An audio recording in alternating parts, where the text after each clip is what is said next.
好，各位现场以及线上收看直播的与会嘉宾们，大家早安，大家好，非常的欢迎各位莅临2025台湾网络治理论坛的开幕式。我是今天的主持人，我叫做 Maggie。那仅代表主办单位呢，非常诚挚的欢迎各位来参加这一场台湾网络治理界的年度盛会。Good morning, distinguished guests and ladies and gentlemen. First of all, on behalf of the organizers, I'd like to warmly welcome everyone joining us in person and virtually in the 2025 TWIGF. My name is Maggie, and it's a pleasure to be your MC for today. 今年我们论坛的主题是全球视野下的在地参与 WSIS+20后的台湾网路治理对话。我们将会一同的来探讨多项重要的议题，包含有多方利益关系人对 WSIS+20的反思，网路治理当中的个人权利与社会韧性，以及非常重要的 AI 发展下的创新、监管、安全以及数位包容。那也非常的期待，也相信我们这2天的讨论以及交流都可以带给大家非常丰硕的收获。那首先呢，在我们的开幕式一开始，让我们热情的以掌声来欢迎主办单位台湾网络治理论坛吴国维理事长为我们做开场致辞。Let's welcome Mr. 国维吴 Chairperson of the Board of TWIGF to give us the opening remarks. Markus, welcome you to Taiwan, and allow me to speak in Chinese. Basically, my opening speech is just talking about what is the major issue in the internet governance this year. OK， 非常次长侯次长你好，还有曾市长你好，还有这个曾董黄董事长。我想 TWIGF 第一次举办的时候是在2016，那一年2016。我们 have a meeting with APIGF, so I think this is the 10th year already for the TWIGF. I try to look around in what's happened in the internet governance in this year 2025. I list a couple of the things, and if you are interested in the internet governance, I think that is some of the topic is worth to take a look. I think the first though is in the UN system. I think the Markus will be explain more detail in the UN system regarding for the internet governance. One of the things is very interesting is we know that the WSIS is a start at 2003, and then IGF is a start at 2006, and certainly in the 2023, UN have a new event called GDC, Global Data Compact, and this is interesting one is because if you look at the mission of the GDC and the IGF, it's almost similar, and actually in the very beginning. I know it's many of the internet pioneers like Vinsurf and other organizations complained the UN didn't follow the multi-stakeholder to developing the events, but somehow it happened,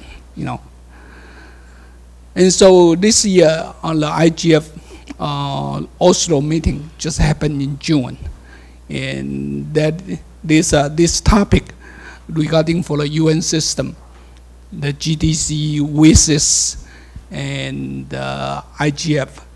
These are 3 activities, how they coordinate, how they work together.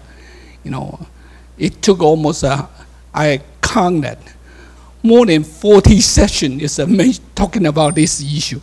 From the political point of view, from all kind of different angle to see why the UN have so much similar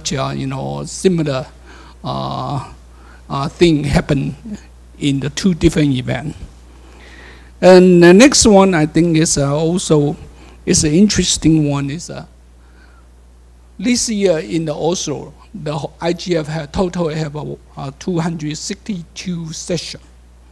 I think nobody can participate 262 sessions in I think less than 4 days, actually less than 4 days. So you only can pick whatever you want, you know.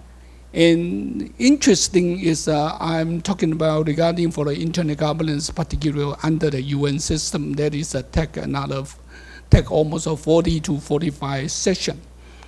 Another more than 50 sessions talking about AI, you know. So I think we are lucky we're going to have a Kenny Huang. We're talking about AI, and our minister, deputy minister, she is working for AI school for many years, you know. And the number 3 is another one, of course, is talking about human rights. Human rights always is one of the major topics in the internet governance meeting, you know, every year.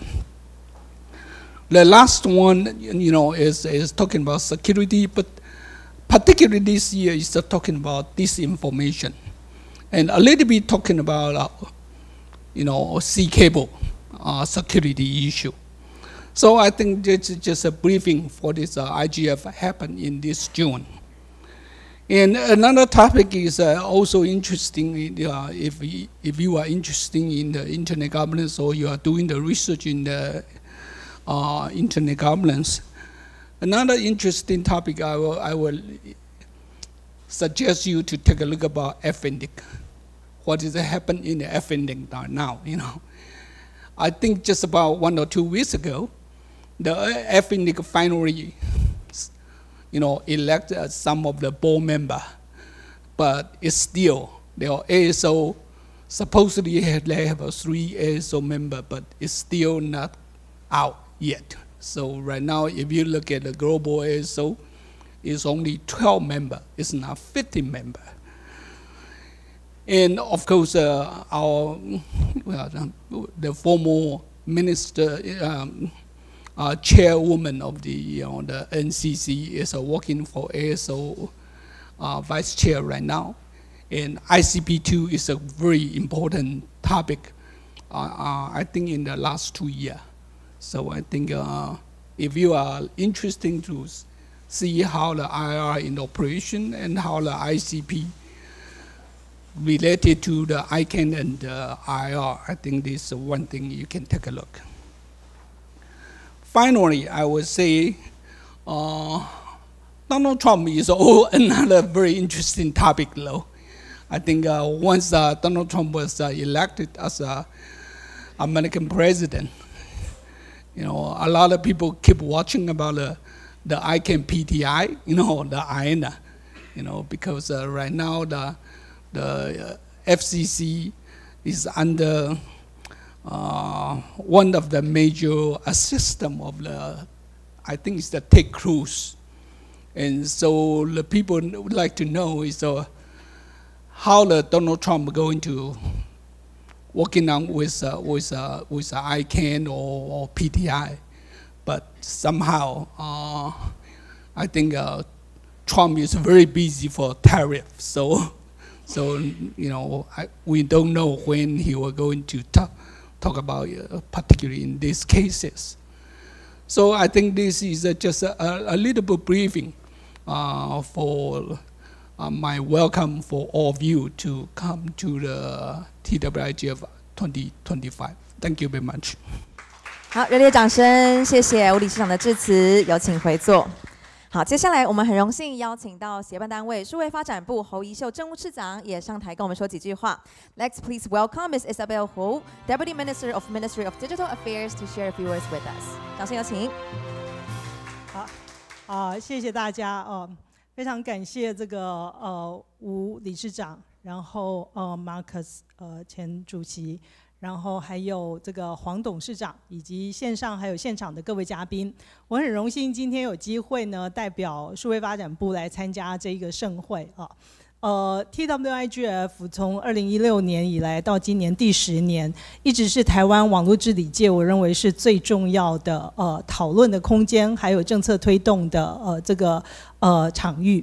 那我过去也一直是这个社群的成员，那参加过很多次的 TWIGF、APRIGF， 然后也参加过在京都的 IGF。那对于这个我们所存在的这一个网络治理的这个问题来说呢，其实IGF 还有 TWIGF 展现了一种我觉得是最有效，然后也最重要的讨论方式，那就是利害关系人的讨论方式。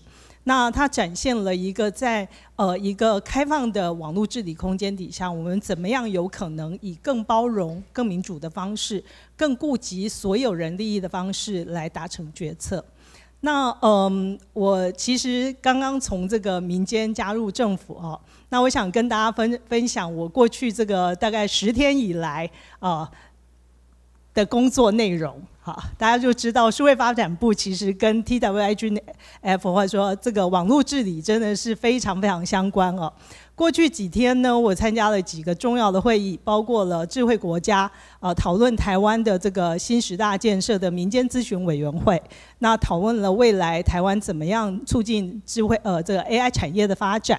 然后呢，讨论了怎么样去建立台湾 AI 发展的这个数位基盘，包括了政府的政府的 AI 化，然后包括了这个资料治理，然后包括了怎么样让开放资料，然后更多的能够让民间还有产业能够接触。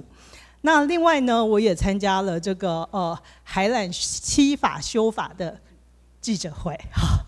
海缆7法其实非常重要，就是我们这个数位韧性的一个部分。那数位发展部也在这个民间的这个需求底下呢，我们在上个礼拜其实已经把目前海缆的会定期公布目前海缆的这个通讯的状况。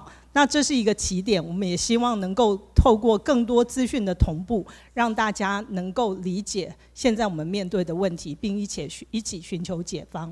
那再来呢，我也参加了关于这个防诈的这个讨论哈。那这当然是这个重中之重。那这个是我们在我们处在这个网络环境里面呢，一方面可以让我们接触到更多的人，但同时我们也看到了这样子开放的空间跟环境底下可能造成的危险。那怎么样子能够好的去保有我们原来希望有的自由，但是又避免网络的使用者和参与者受到伤害？我想政府一直在找各种可能的解方，但是民间还有这个产业以及技术社群的协助，我觉得这是非常非常重要的。那最后呢，就是关于数位政府的部分，我们也一直在我上周也参与了这个讨论哈。那所以呢，其实，在数位政府的部分，我们也会持续在政府内部呢加强这个就是说提高公务员对于 AI 的使用的可能性，还有政府内部人才的培训。因为我们认为其实政府是一个非常大的这个部门。所以当我们在讨论这个 AI 的使用的时候，其实政府可以是一个非常好的这个 best practice 的场域的适用者。那这个部分我们也希望能够做更多的事情。那回过头来说 TWIGF， 经过我的分享，大家都知道，大概我讨论的这些，我参与的这些讨论，大概在接下来2天里面的 session 里面几乎都有琢磨到。所以我其实刚刚就非常不好意思的一进来坐下来，在黄董事长还没到之前，我就交了一个功课给我们郭老师哈。因为过去我们希望说接下来2天的所有的讨论呢，如果有任何的 recommendation， 有任何的建议，有任何争点的发现呢，都能记录下来。那我们希望政府在这个能够接受到这样子的讨论的效果和资讯之后，我们可以一起的前进。那我把这个场域当作是产业产官学研技术界一起同步的一个机会。那这一个我认为说我们面对一个非常大的这个挑战，因为目前的这个局势就是说整个不论是台湾或是全球的局势，其实都是非常非常多变的哈。我曾经听过非常多过去产业界的前辈分享说，他们真的不太确定接下来就是要怎么样在这一个多变的而且是巨变的时代里面去做应对。但是我们没有办法，我们还是得要往前走，常常是摸着石头往前走。那更重要的就是我们要有这个试错的精神，迅速改正的这一个调整的精神。那这些我觉得都是我们这个网络社群里面其实一直提倡的各种精神。那创新的这个精神、包容的精神和韧性的精神，是推进这一个台湾在这个未来的这个时代里面前进的重要的动能。那我也期待今天的这2天的会议会有非常好的结果。那谢谢大家的参与，也谢谢 TWIGF 持续在台湾的贡献，谢谢大家。好，热烈掌声，谢谢侯次长的勉励及支持，此场请回座。好，接下来呢，我们非常荣幸邀请到前 IGF 秘书处执行协调员，同时也是 IGF-SA 名誉主席 Mr. Markus Kummer 上台跟我们说几句话。Next is our great pleasure to welcome Mr. Markus Kummer, former executive coordinator of the IGF Secretariat, to share a few words with us. 掌声欢迎。Thank you very much for your introduction. Good morning. It's a pleasure and an honor to be here, and thank you for the invitation. Let me start with a few comments. When we started the IGF in 2006, there was no national IGF yet. That was not part of the IGF mandate, but as it happened, just a year after, I think the first 1 or 2 national IGFs started coming up. They were not ordered from above. They just happened bottom up spontaneously. And I think it was an early recognition, and I like the motto you have to this year's Taiwan IGF, Global Vision, Local Voices.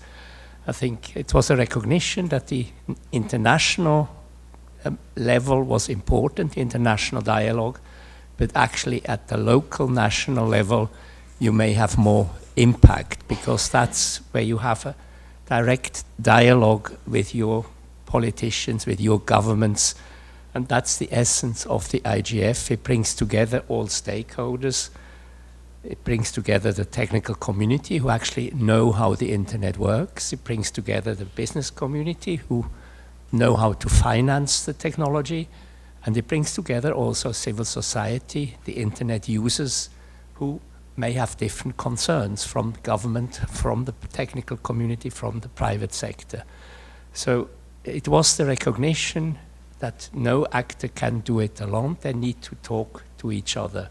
And in that sense, it is important, and that was the essence, even of the essence of the concept of national IGFs. Governance, they tend to react. There may be an issue coming up, and then somebody says, we need to do something. And then they do something, but quite often they don't think about unintended consequences. They shoot from the hip, so to speak, and oops, later they realize maybe it did have unintended consequences. That's why it is important that you have then also the technical community in the room, civil society in the room, business community in the room. The tech community might say, hey, that doesn't work. The civil society, the users might say, no, no, we don't like that. That is actually dangerous. It impinges on our right to privacy or other human rights. And the business community says, well, that sounds interesting, but how do you finance it? So, and just 2 examples. Governments have a tendency, they don't like something on the internet. Oh, we just block the website. And, you know, yes, some authoritarian governments do it all the time, but also democratic governments. I remember that in Switzerland, it was a few years back, they had a law about blocking foreign gambling sites. That was essentially to protect the local gambling industry.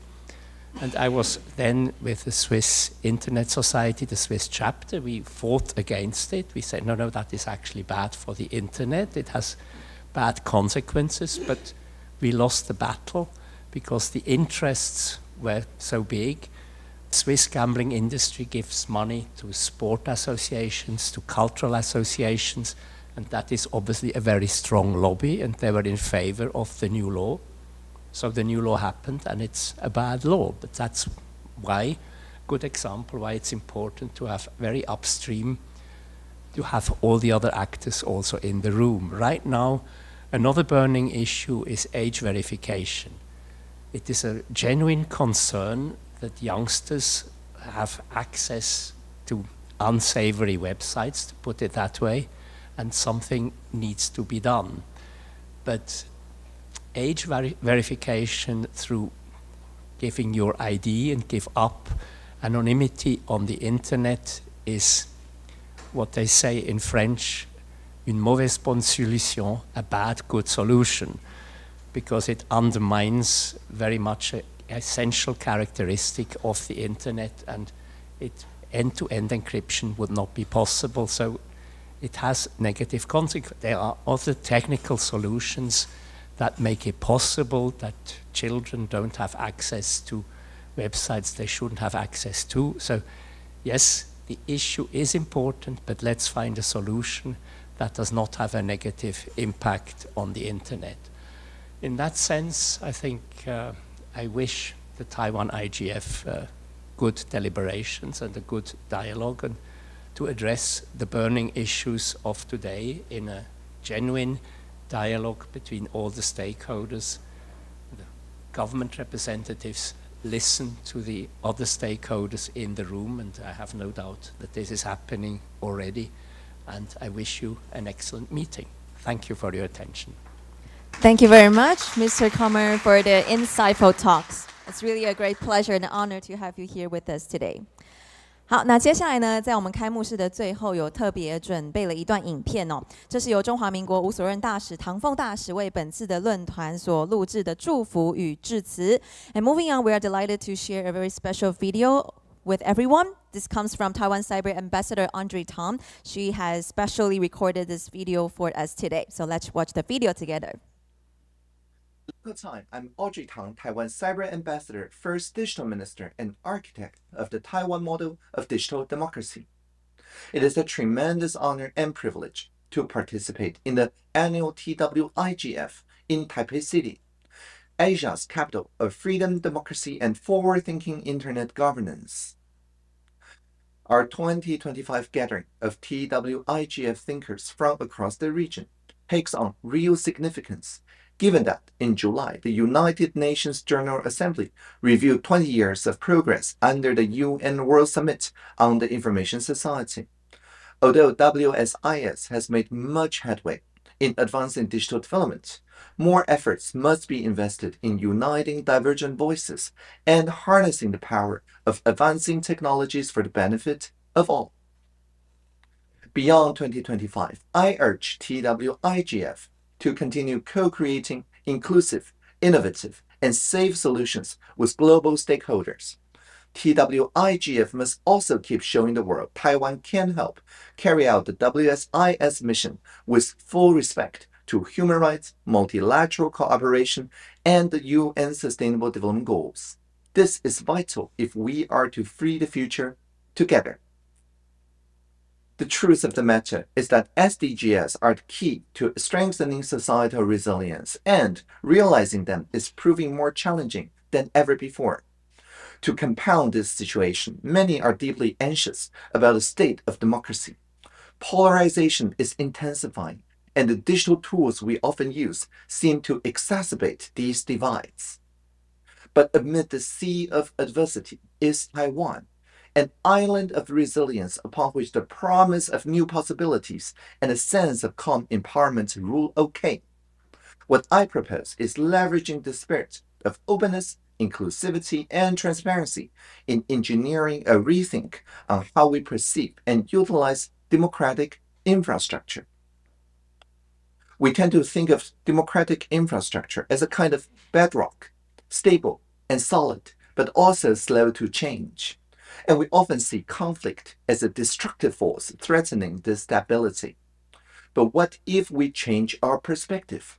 What if we view infrastructure as a way to navigate change in an anti-fragile way? And what if we see conflict, those intergenerational or urban-rural divides, not as a threat, but as a fuel for cooperation? The challenge is that many platforms, which I call antisocial networks, are designed to maximize engagement through enragement. They transform that energy into volcanic moments. So what we need is a way to depower our tectonic plates and empower civic care. In Taiwan, an island formed by 4 million years of plate moving against plate, we focus on building bridging systems. In conducting large-scale civic deliberation, we deploy tools like Polis, where there is no reply button. Attacks on others are impossible. Instead, the algorithm amplifies not the most divisive voices, but the statements that successfully bridge the divide, those earning support from otherwise opposed groups. And this turns polarization into plurality, or collaborative diversity. It turns a Krakatoa-like explosion back into safe, positive, and productive energy. But what does AI fit in the bigger scheme of things? Well, when we discuss AI, we often talk about braking in fear of pushing the accelerator flat to the floor. But whether it's brakes or accelerator, both views miss the most important component, the steering wheel. The landscape is shifting dramatically toward democratic AI, open, decentralized, and crucially, locally aligned models. And this is a game changer. It means any community, even one as large as the US state of California, via the online public platform, Engage California, or any other policy, can always take open models and tune them to unique definitions of fairness, accountability, and affordability. We are building AI not to replace human judgment, but to augment our collective wisdom. The common goal must be to institutionalize this spirit. Democracy can be fast, fair, and fun. We do not have to choose. Thank you for the kind and generous attention. May we have an impactful and successful Taiwan Internet Governance Forum 2025. Live long and prosper. 好，我们热烈掌声，感谢唐凤大使的祝福。那大使在致辞当中也有强调台湾是以自由、民主还有开放的精神，在全球网络治理的对话当中展现非常重要的一个角色。那也期待我们持续的以这个公民科技还有创新的模式来推动以人权、合作和永续发展为核心的一个数位的未来。好，那接下来呢，在开幕式这个非常难得的时刻，我们也要邀请到几位的与会贵宾来到台前来合影留念。And now to commemorate this special moment, we would like to invite a few distinguished guests to join us on the stage for a group photo. 好，有请台湾网路治理论坛吴国维理事长、数位发展部侯宜秀政务次长 ，and Mr. Markus Kummer。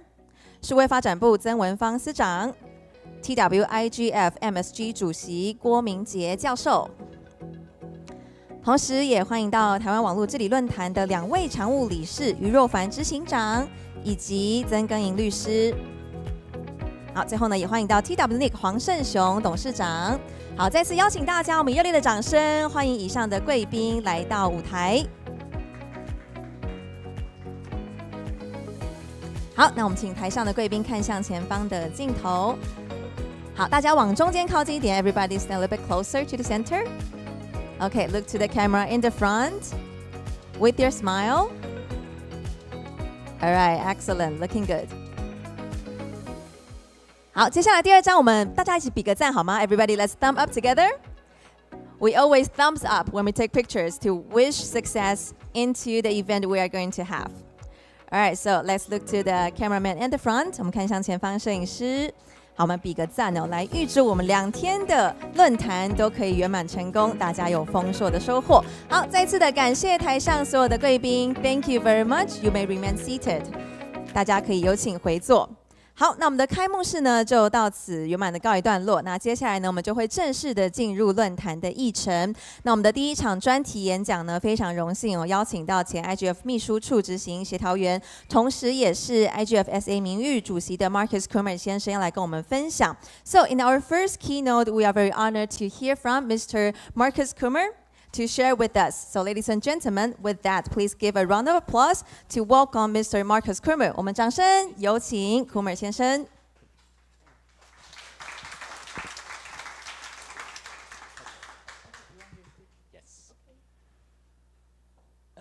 I will talk about, let me get this technology right. Yeah. Here's a little overview. I look back a little bit of the history of internet governance, how it all started, and refer to some of the key processes, like Kuo already mentioned them in his introduction, WSIS, IGF, GDC, and look at the future of internet governance and digital cooperation, and also talk about the key principles and values of the internet. WSIS, that started in 2003, the first summit, but it built on the various summits of the 1990s. The model was the famous Earth Summit in Rio de Janeiro. A bit closer, okay, it's better. The Earth Summit in Rio de Janeiro in 1992, where for the first time in the UN history, the other non-government actors were included in the deliberations. The objectives of the WSIS was to bring the benefits of the information communication technology to the developing countries and to bridge the digital divide. WSIS was held in two phases, 2003 in Geneva and 2005 in Tunis, and it put a new issue on the agenda of the international cooperation, the internet. And that was by and large a recognition that the internet had become the backbone of globalizations. But soon it appeared there were two visions of the world, and there was a clash between the private sector and the internet community on one side and governments on the other side. There were two visions of the world. One vision was the vision of the internet community, a bottom-up distributed cooperation versus classical top-down intergovernmental cooperation as is traditional in the UN. And at the heart of it was an inherent tension. The internet as a borderless technology clashes with the international order, which is based on national sovereignty. That is in the UN Charter, which is a key principle of the UN Charter. So some countries are comfortable with the internet model, and that was mainly Western democracies, and others are not, and they would like the internet to respect national sovereignty, and that obviously is not how the internet was designed as a borderless technology. Let's look back at the history. It's always the fathers of the internet have to be mentioned in this context. Vint Cerf and Bob Kahn in '74, they developed a transmission control protocol, the Internet Protocol, the TCP/IP. That was part of a US defense project. And the Internet was conceived as a network of networks. The two, Vint Cerf and Bob Kahn, created also the Internet Society in 1992, which is active globally. And then later on, came in 1989, Tim Berners-Lee laid the foundation of the World Wide Web. And that happened in the Center for European Nuclear Research in Geneva. And I mentioned that it was not CERN that developed it, but CERN allowed a brilliant young scientist, Tim Berners-Lee, to pursue his work and provided the academic environment that gave him the freedom to do this. So it was very much embedded in an academic environment. And then in the 90s, the internet was confined to a circle of insiders. There were two opposed approaches. One approach was hands-off and bottom-up. That's a traditional internet approach. Let the technology develop and let the technologists get on with their job. And the other approach was hands-on and top-down. And this other approach would have liked to bring the internet under intergovernmental control, preferably under a UN umbrella, like trade, health, climate change, development, disarmament, human rights. So it's not unreasonable because virtually every issue under the sun is under UN umbrella, so why not the internet? And the hands-off approach, again, was mainly the approach of the developed economies, the Western democracies.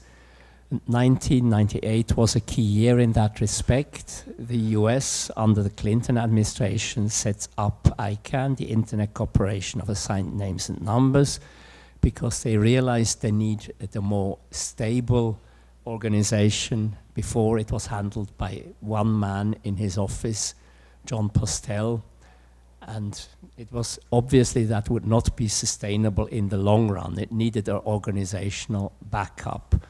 So some people thought, okay, let's go to the UN and the ITU as a specialized agencies, but those who held the view, no, we need something new.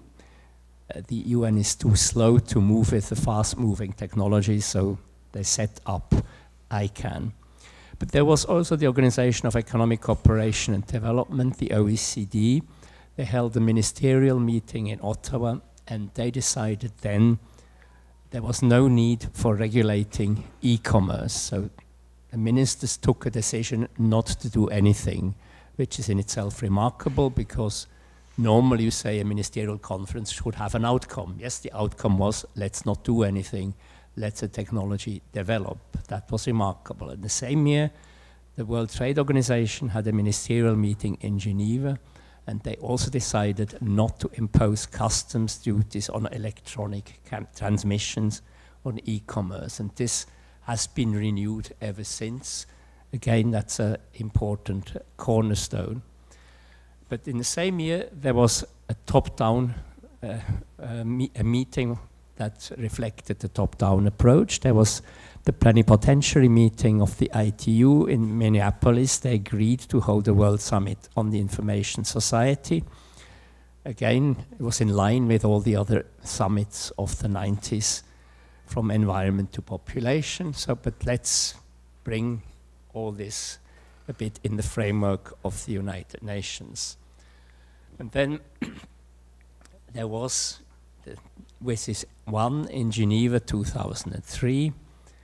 Again, as I said, the outcome, the idea was find global solutions for a major challenge, harness information communication technologies for development, bridge the digital divide. But the WSIS tried to apply traditional government models for ICTs driven by the internet. And the Geneva Declaration created terms internet governance and also the notion of multi-stakeholder governments. But the Geneva Summit could not agree on how to deal with it, so they created a working group on internet governance and asked this working group to make proposals for action and find a working definition of internet governance. And the working group, I had the honor of being the secretary of that working group, and that was done in a very open and transparent manner, was more open and inclusive, and that influenced the Tunis phase of the summit. Just to give an example, I was chairing in the Geneva phase a negotiating group dealing with internet governance, and that was for governments only. And the CEO of ICANN was in the room, but there was one government representative who said, "Who is that man? Does he represent the government?" The answer was no, so he was sent out of the room. In Tunis, that was not the case anymore. There it was recognized that ICANN was an important actor, and the chairman of the negotiations from time to time even invited the CEO of ICANN, "Would you agree with this? Does that work for the internet?" So it was a much more open negotiation. And the governments, by and large, endorsed the WIGIG report, which also stated that existing arrangements for internet governance have worked effectively, which was a very important key recognition. There's no urgent need to change anything. And the Tunis summit also agreed to convene a new forum for multi-stakeholder policy dialogue. That was the Internet Governance Forum, but it also identified the need for enhanced cooperation. that was a kind of compromise which satisfied everybody, but nobody really knew what it meant. And we're still discussing what it means, and it also creeps up in the new WSIS plus 20 and GDC review. This is the working definition of internet governance that was adopted by the TWNIC agenda. It has a very high level of abstraction, but it clearly points out that there is a need of a multi-stakeholder approach in any internet governance activity. Norms, rules, decision-making procedures and programs that shape the evolution and use of the internet. In more concrete terms, what does it mean? It clearly means it's more than just naming and addressing, more than just the domain name system and the allocation of IP addresses.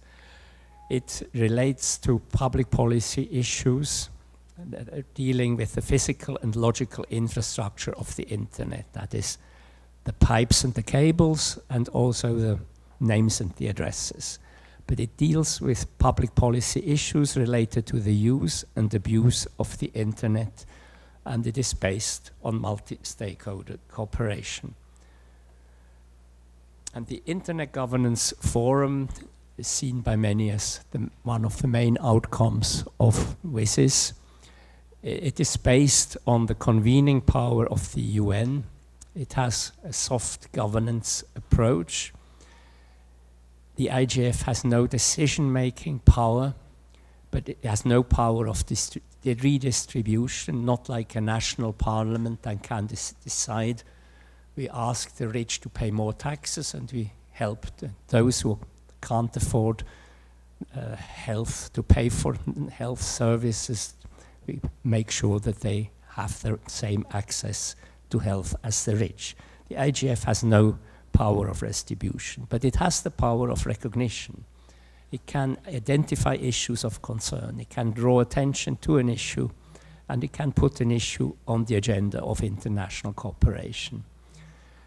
The IGF early on, for instance, highlighted the importance of multilingual internet, and I think this was taken up by the technical community, and they worked hard on developing internationalized domain names, which allows also non-English speakers access to the internet, don't rely on the ASCII script.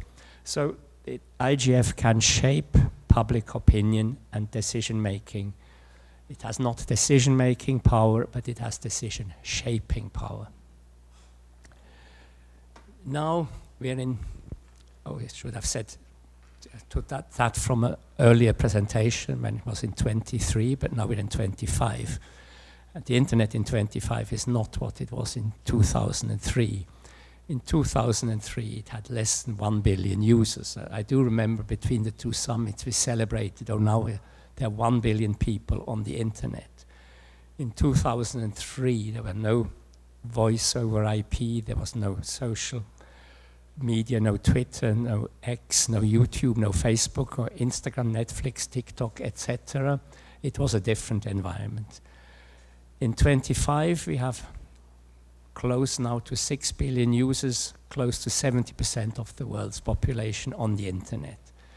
There's still lots of work to be done to bring the rest of the world's population on the internet, and it is important to do that, but nevertheless, it's also worth celebrating the success. And also, the growing importance of online services and markets makes regulation inevitable. The EU set the example. They introduced the global data privacy regulation, the Digital Services Act and the Digital Markets Act. These are regulation with teeth, because the EU has the market power to impose heavy fines. Now, not all the actors like that, but I think it is inevitable given the growing importance of the digital environment. And the UN is also increasingly involved. Apart from the IGF, which is a little bit at the arm's length of the UN, there are also initiatives closer to the center of the UN, like the UN Global Group of Experts, which has been advancing responsible state behavior in cyberspace in the context of international security, or the UN Secretary General's roadmap on digital cooperation that led to the Global Digital Compact. And now we have also new mechanisms on artificial intelligence. Now, digital cooperation, I referred to the definition of internet governance, which was adopted by the global, by a summit and endorsed by the General Assembly. Digital cooperation does not really have a definition. What is digital operation? It's more of a description of processes. It's worth noticing it also highlights the importance of multi-stakeholder effort. But again, it is closer to the UN, and multi-stakeholder processes are not as open as they are in the IGF. And priorities of the GDC: digital trust and security, AI, digital gender divide, sustainability, how to use green technology to address climate change, need to address growing energy consumption and e-waste. These are all very reasonable priorities.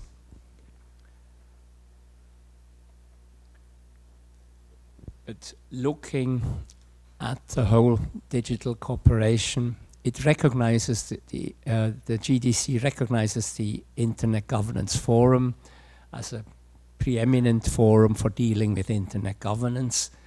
But by doing that, the GDC also introduces what I would like to call an artificial dichotomy between digital cooperation and internet governance. It tries to imply that digital cooperation is much broader than internet governance and covers much more, also AI, but all these issues have been covered by the IGF in the past. And if you look at, well, I think it was mentioned in Oslo, AI was featured very highly in the IGF program already in Kyoto 2 years ago. AI was high on the agenda, and all the other issues fit well under the definition of internet governance under the TWNIC agenda. So GDC implementation raised concerns that there might be a proliferation of fora and ultimately a fragmentation of governance mechanisms. We have the WSIS forum, we have the IGF, and then the GDC implementation. Would that be a duplication of efforts? And nobody can attend all that many meetings. Would these meetings all deal with the same thing? So that is a concern raised by many people. But now, even 25, and we have the 20-year review of WSIS. And a few weeks ago, a so-called zero draft was issued. And that was actually very comforting to read the zero draft, as it proposed making use of the WSIS forum for the GDC implementation in order to avoid duplication. But this is now a document under discussion. It's not the final outcome yet. It calls for a joint implementation roadmap to integrate the GDC commitments into the World Summit architecture. And significantly, it proposes to make the IGF a permanent forum of the United Nations, so it would not have to be renewed every 5 or 10 years, as was the case up to now. But as I said, this is a draft under discussion. There will be, again, open consultations, I think, in early October. And we have to see what will be the outcome then, and the final outcome will be in December 25. The negotiations will be in the General Assembly, and again, it's positive that the consultations With the GDC, they had consultations. Also, they called it multi-stakeholder, but they had the consultations with the stakeholders in their respective silos. And that, to be frank, that's the opposite of multi-stakeholder cooperation. Multi-stakeholder means bring everybody in the same room so they can actually listen to each other. If you just listen to the opinion of the technical community and the governments are not in the room, there's no benefit in doing that. So there is an improvement insofar as the co-facilitators promised to have the consultations open to all stakeholders at the same time. And again, I already referred to that artificial intelligence and the UN, the General Assembly in August 25 approved two new mechanisms for AI governance, an independent international scientific panel on AI to provide annual evidence-based assessments of AI's opportunities, risks, and impacts, and a global dialogue on AI governance as a platform for governments and relevant stakeholders to discuss international cooperation, exchange best practices, and foster inclusive discussions on AI governance.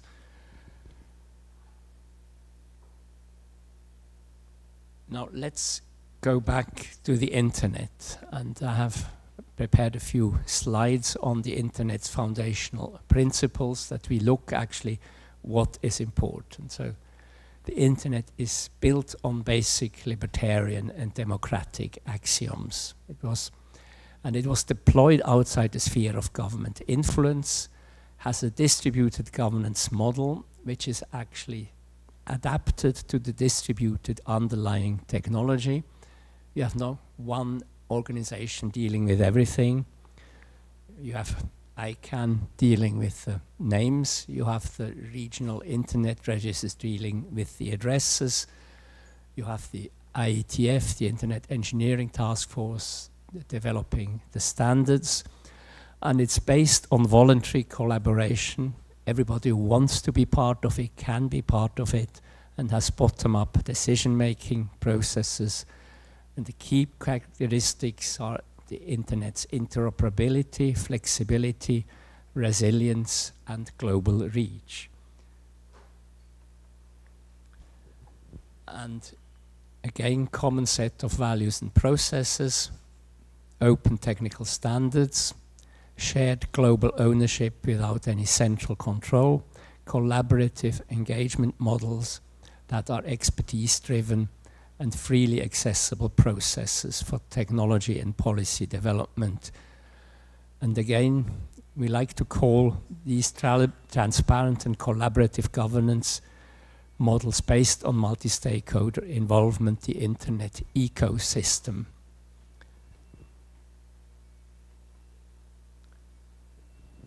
As again, the internet is a network of networks, many institutions involved across the world. The origins often in academic institutions, refer high sense of ethics and responsibility of educational institutions like TWNIC, the manager of the Taiwan CCTLD since '89. And that's just one example, and it's in many, many countries, it's exactly the same. It came out of academic institutions and developed into the management of the local internet. But the internet, as I said earlier, is not what it was when WSIS discussed it. We are now at a tipping point. Nearly 3/4 of the world's population is online. And those yet to be connected will create both new opportunities and new challenges for the internet as we know it. The majority of the growth will come from the non-English speaking world. The consequences, there are more languages, but also different cultural values. What is acceptable in one country may not be acceptable in others. And I think you know that in Taiwan, you have a very liberal democracy, and what is accepted in Taiwan may not be accepted in the rest of your region. So, and this is, again, it's not easy to deal with it, but we have to be aware of it.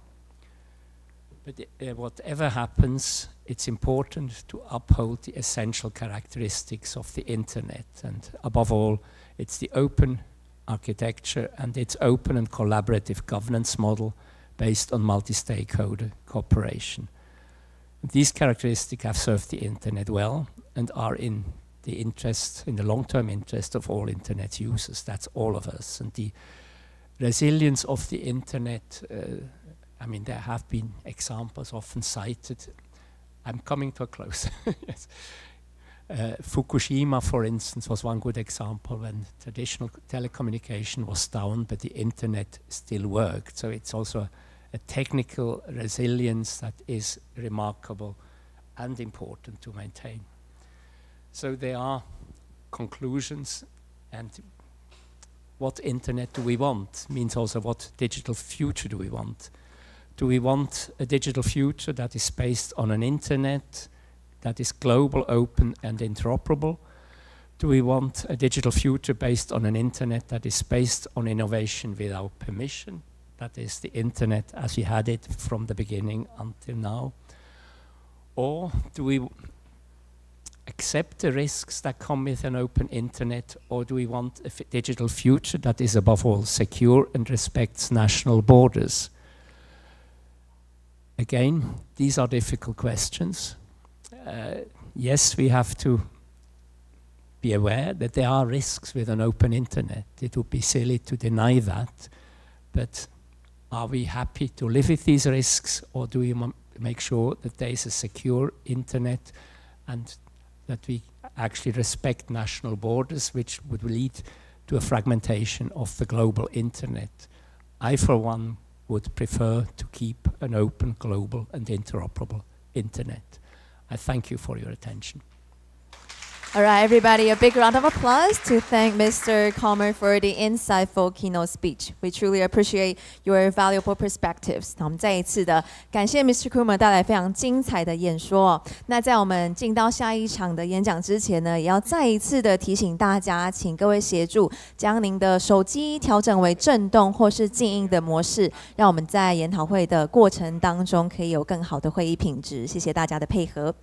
好，那接下来呢，我们要进行的是第二场的专题演讲。非常荣幸邀请到财团法人台湾网络资讯中心黄胜雄董事长来跟我们分享在数位公域中治理智慧系统。那现在就让我们以热烈的掌声欢迎黄董事长，掌声有请。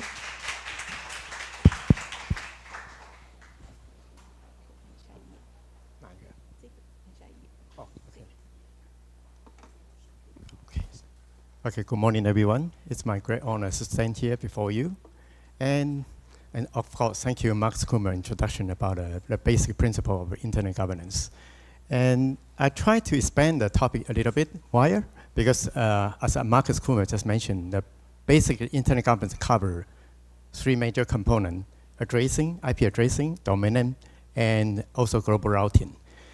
Basically, the three components already evolved over the past period of time. For example, like addressing is no longer just an IP address location. We even apply the addressing for combined with the routing and become a more secure routing like RPKI.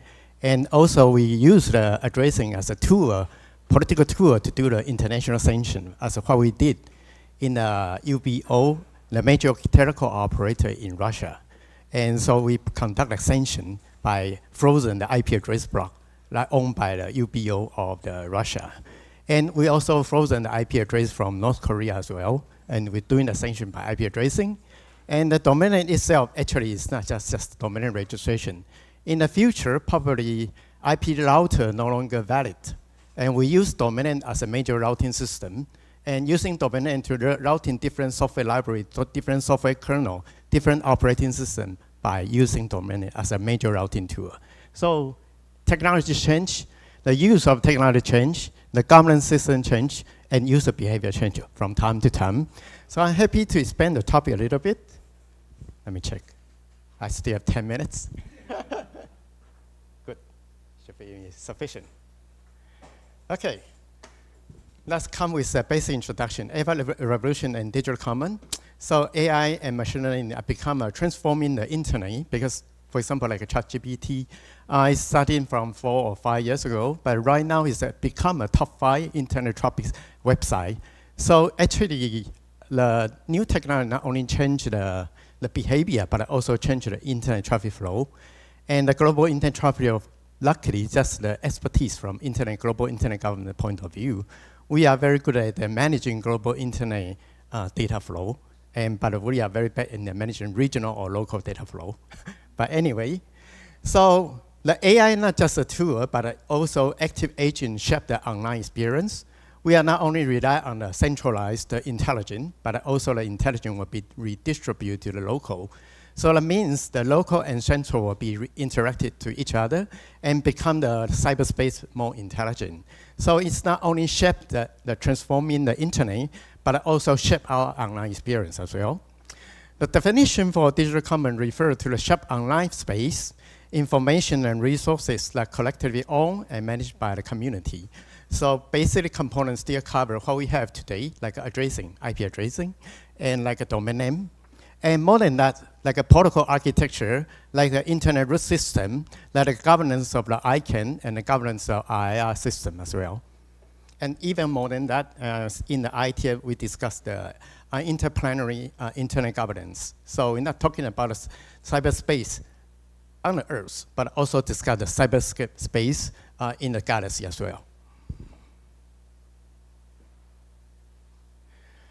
So while we discuss AI instead of just focus on internet governance, of course, we discussed more than enough on the internet governance.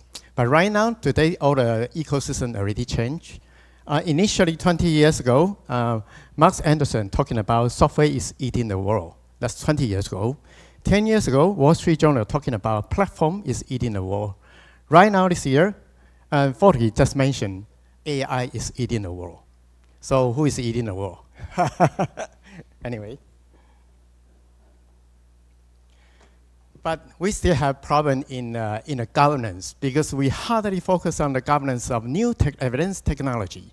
We're talking about traditional technology like the internet for decades, but for the new advanced technology or emerging technology, we hardly address the governance issue. So how do we govern this intelligent system? And for example, like can we apply existing internet governance framework and equip it to handle the challenge posed by artificial intelligence? So I try to explore is any possibility we can reuse any governance vehicle to apply to advanced information system like AI. And digital commons, as I mentioned, then more than just a space. It actually covers addressing basic internet resource address, domain name, and protocol number, and also including the public sphere, for example, like an online forum, what we discuss online forum, social media, and common sector. And also share knowledge like Wikipedia, open source repository. We have a lot of software, it's open source software. And all this open software repository need to be how we govern that kind of repository. And academic publication, academic database, and all the free data publication as well. And right now, AI system already digest the entire global digital content. Right now, probably reached to, in the degree of 10 to, I think 10 to the degree of 13 or 14, 10的13次方或10的44方, so much token has been generated. And so much digital space already created by the AI. And also, of course, talking about infrastructure, DNS, open protocol, and share internet standard, and including you got to inherit the governance system of the internet governance. So that's the history of AI. AI is nothing new. Actually, it's already happened for 60 years or 40 years ago. And Markus Kummer probably experienced the first generation of AI already. So right now, we're probably in the third wave or fourth wave of AI. So the role of AI in the commons, for example, like a content moderator, actually a lot of content moderator is already managed by AI. So it's no longer human management. So when you ask about Facebook or Meta talking about your content violated social rule, basically it's not judged by people, it's judged by our algorithm. When you ask the people who wrote the algorithm, he doesn't know anything about it. So recommendation algorithm, personalized feed, inference, discovery, and opinion. And also knowledge creation. So for example, like a large language model and other generated AI tool create new content. Right now, the AI generated content is gradually take over human generated content at this moment, because all the entire human generated content already adopted and learned by the AI already. So security, AI of course can use a fraud detection and cybersecurity. On the other side, the big guy can also using the tool to generate abusive behavior as well, even better. So the basic promise from AI, that means potentially it try to be accessible. AI make information more accessible to people with a disability and should be more efficiency. So automating tasks like data analysis and content summarization. So easily to generate the content and no longer people writing the essay or article and generate by AI, that's easy. And innovation, accelerating scientific research and creative process as well. So what would be the threat to openness equity? For example, like algorithm bias. A system may be a perpetual amplified social bias and also information silo. And recommendation algorithm can create a filter bubble, for example, like an echo chamber. And disinformation and manipulation, of course, that's right now majority content actually publicly generated by AI already. So when you see the conflict between Israel and what country? Iran. And basically, a lot of disinformation is generated by AI already. And not only disinformation, but a lot of video is generated by AI. So you cannot distinguish the video generated by AI or by real video. And centralization of power, and that's the nature of the internet. Everything should be centralized. Sorry, I was wrong. The governance of the internet should be decentralized, but the nature of the technology should be centralized. That's the nature of the internet. And so the centralization of power, so only very few large tech companies control the AI infrastructure. So don't consider you have the legal right or partial right to control any AI. You don't have any right, you don't have accessibility to control any single bit of the AI. So when we consider the potential create governance disaster, any effort has been taken to governance the global AI. I still have 5 minutes, okay? So that would be the global initiative, for example, like a GPA and OECD principle and EU AI Act and G20 principle. 5 minutes, just skip it, anyway. And we have basic principle, for example, like a GDPR obligation, and whatever software you use or any system you use in Europe, you need to comply with GDPR. That means you have obligation if you are controller, you have controller obligation. You need to report any to the authority within 72 hours after discovery. And if you are processor, you are processor compulsory. So you need to report to the central authority as well. So another challenge is AI classification. And right now, based on the EU rule, and you need to classify the AI, the use of AI. You need to classify whether it's unacceptable risk or very high risk, or limited risk, or minimal risk. And there is no zero risk. Everything can come with a risk. So anyway, how you classify the AI into different category, because the AI right now is not single software. Eventually, all of the software will be written by AI, especially right now it's AI 3.0. Everything will be written by AI, not written by the engineer.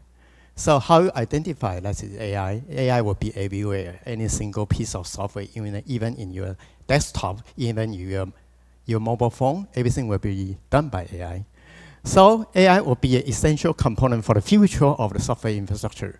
So even a single component, how you identify the single component is risky or unrisky. It really depends on how you're going to use the tool. If the pen in my pen, just a pen. If the pen holding by John Wick, that will be a weapon. So how you use the weapon, it depends on how skillful you can use a large language model. It's not really depends on the model itself.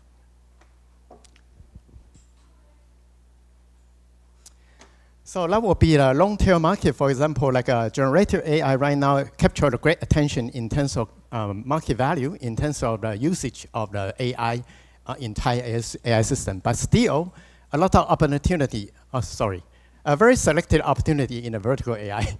In a very selected opportunity in vertical AI, for example, like in different domain, different industry, you probably apply your industrial AI or sovereignty AI, for example.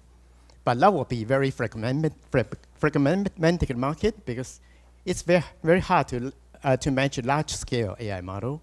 And of course, you can claim we can use a small AI model, but eventually the small AI model will still controlled by the large language model. Okay, we're talking about current situation, and without the AI, the internet today is lousy enough. For example, like any abuse IP, the life cycle only 2 days, and any abusive domain, the life cycle only 2 weeks.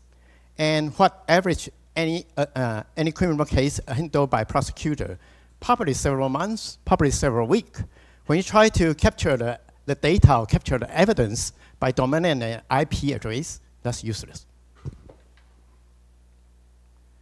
And talking about cybercrime situation today, actually that was 3 years ago, and today probably I can update a little bit. I am too lazy to change the slide anyway. Okay, that will, in the left-hand side, that will be cybercrime.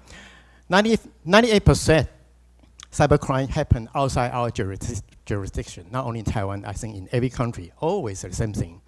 Right now, today, up to date, probably 99.7% outside your jurisdiction.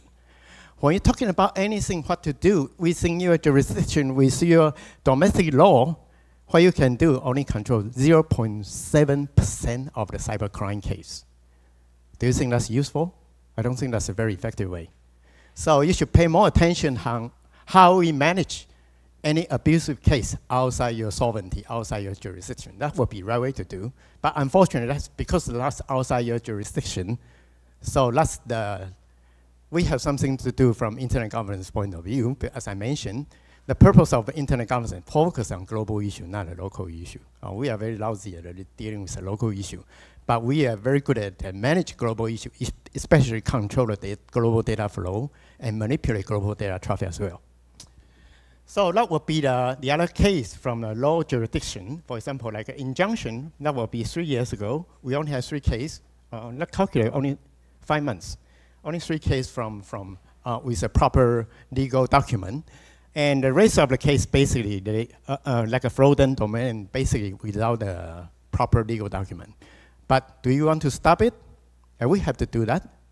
And by voluntary to stop the abusive domain name, that's what we do, why we choose the name abusive domain name instead of illegal domain name, because there is no way to judge whether it's legal or illegal. So right now is a current situation. In the future, that will be the major trend. That means prohibit is more important than crime investigation. That's a global trend, not only in Taiwan. So that's the internet governance model. And of course, we have multi-stakeholder that mentioned from time to time, as Markus Kummer just mentioned. And on the right-hand side, that will be a sovereignty model or multilateral model. My time probably up, more than 5 minutes, sorry. Okay, just, when we're talking about law, the initial cyberspace law, the initial of the internet actually was promoted by libertarian. So gradually from libertarian, gradually upgrade to multi-stakeholderism, then gradually upgrade to multilateralism. But initial concept of the law still great influence by the libertarian. So no matter what kind of initial law introduced in the cyberspace, that was a great influence by a libertarian. For example, like a GDPR, for example, with like a free software movement in the 1980s, like a list, and all promote individual freedom, so they create a legal and economic precedent. So like a Google or Facebook, they try to capture the concept, create a precedent, a business precedent, and also legal precedent. And they try to monetize the attention and data as long as they get a user permission. So that can be easily to be done. You just accept it otherwise. You can use your Google. Then, even the law promote individual freedom, so like a GDPR or the other content regulation, and it looks like a protect your data, but basically it's not the intention of the law. The intention of the law is to return the right to protection data to you as an individual. Just like you have a right to hold a gun, and you have a right to protect your property, but that's your right. It's not government's right. I give you the right to yourself. So if you want to protect your data, that's your job. If you don't want to protect your data, that's all your job. Don't claim to the government. We just return the right to the individual. So basically, it's not data protection. That's a liberalization, giving the right to individual. So anyway, can we apply IG to AIG? Okay. IG core principle, that's easy. And can we apply the IG to AIG, artificial intelligence governance? Strength multi-stakeholder model is very flexible and can adopt a new technology and encourage diverse input. And weakness can be very slow because the consensus building is very slow. And also there's a gap in the framework because the internet governance traditional focus on protocol and access is not a content level logic of AI. AI purely focus on content logic. And lack of mechanism to address the algorithm accountability and transparency. We don't have the algorithm to access the algorithm accountability and transparency. We don't have that kind of things.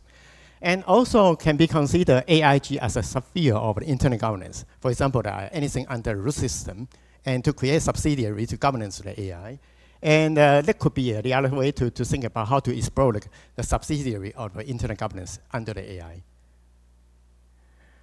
Okay, sorry. So that would be the challenge because the time running out. You can quickly go through that, either from law perspective, from technology perspective, from jurisdiction perspective, from ethics perspective. And so recap, can we make the assure AI is more accountable, transparent, or minimize the risk of AI? And also, how we ensure AI are ethical, even the developer AI doesn't aware of what's going on inside the AI. So eventually, the global ecosystem already changed, not only technology side, but also in the political side as well. Initially, 60 years ago, the global looking for economical interdependency, that means I put my supply chain in your country, you put your supply chain in my country, so we don't attack each other because your supply chain in my house, my supply chain in your house.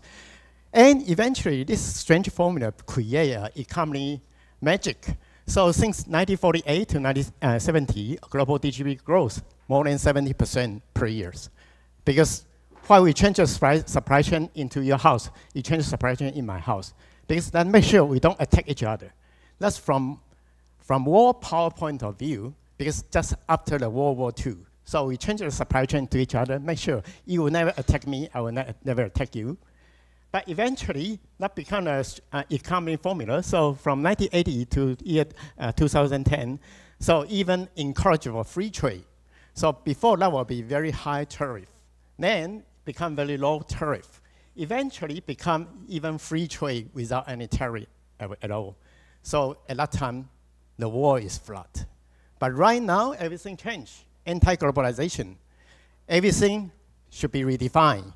The trust remains as a trust. We trust the person, we trust the organization, we trust the company, we trust the country. But something changed, the country, your partner changed, and the organization changed. The people you trust was lousy. You change the new people you try to know. Trust remains as a trust, but the entire ecosystem changed already. So key takeaway you can read by yourself. Time is up. Thank you for any question.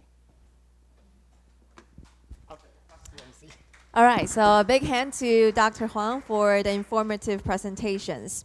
All right, so ladies and gentlemen, after two fruitful keynotes, we will take a short break for 5 minutes. Our next session will begin at about 10:55.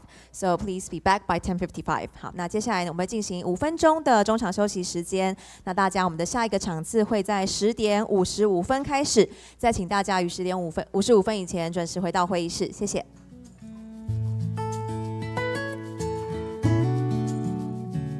好，各位现场以及线上的贵宾，欢迎大家回到论坛。那接下来我们要进行的是大会座谈，我们要来探讨的主题是从全球地缘政治变迁当中，台湾如何强化国际网路治理活动的参与及培育人才，从联合国 ICANN 到区域性的活动。那因为我们的时程的调整，我们的这个大会座谈是可以进行到12点10分。好，谢谢大家。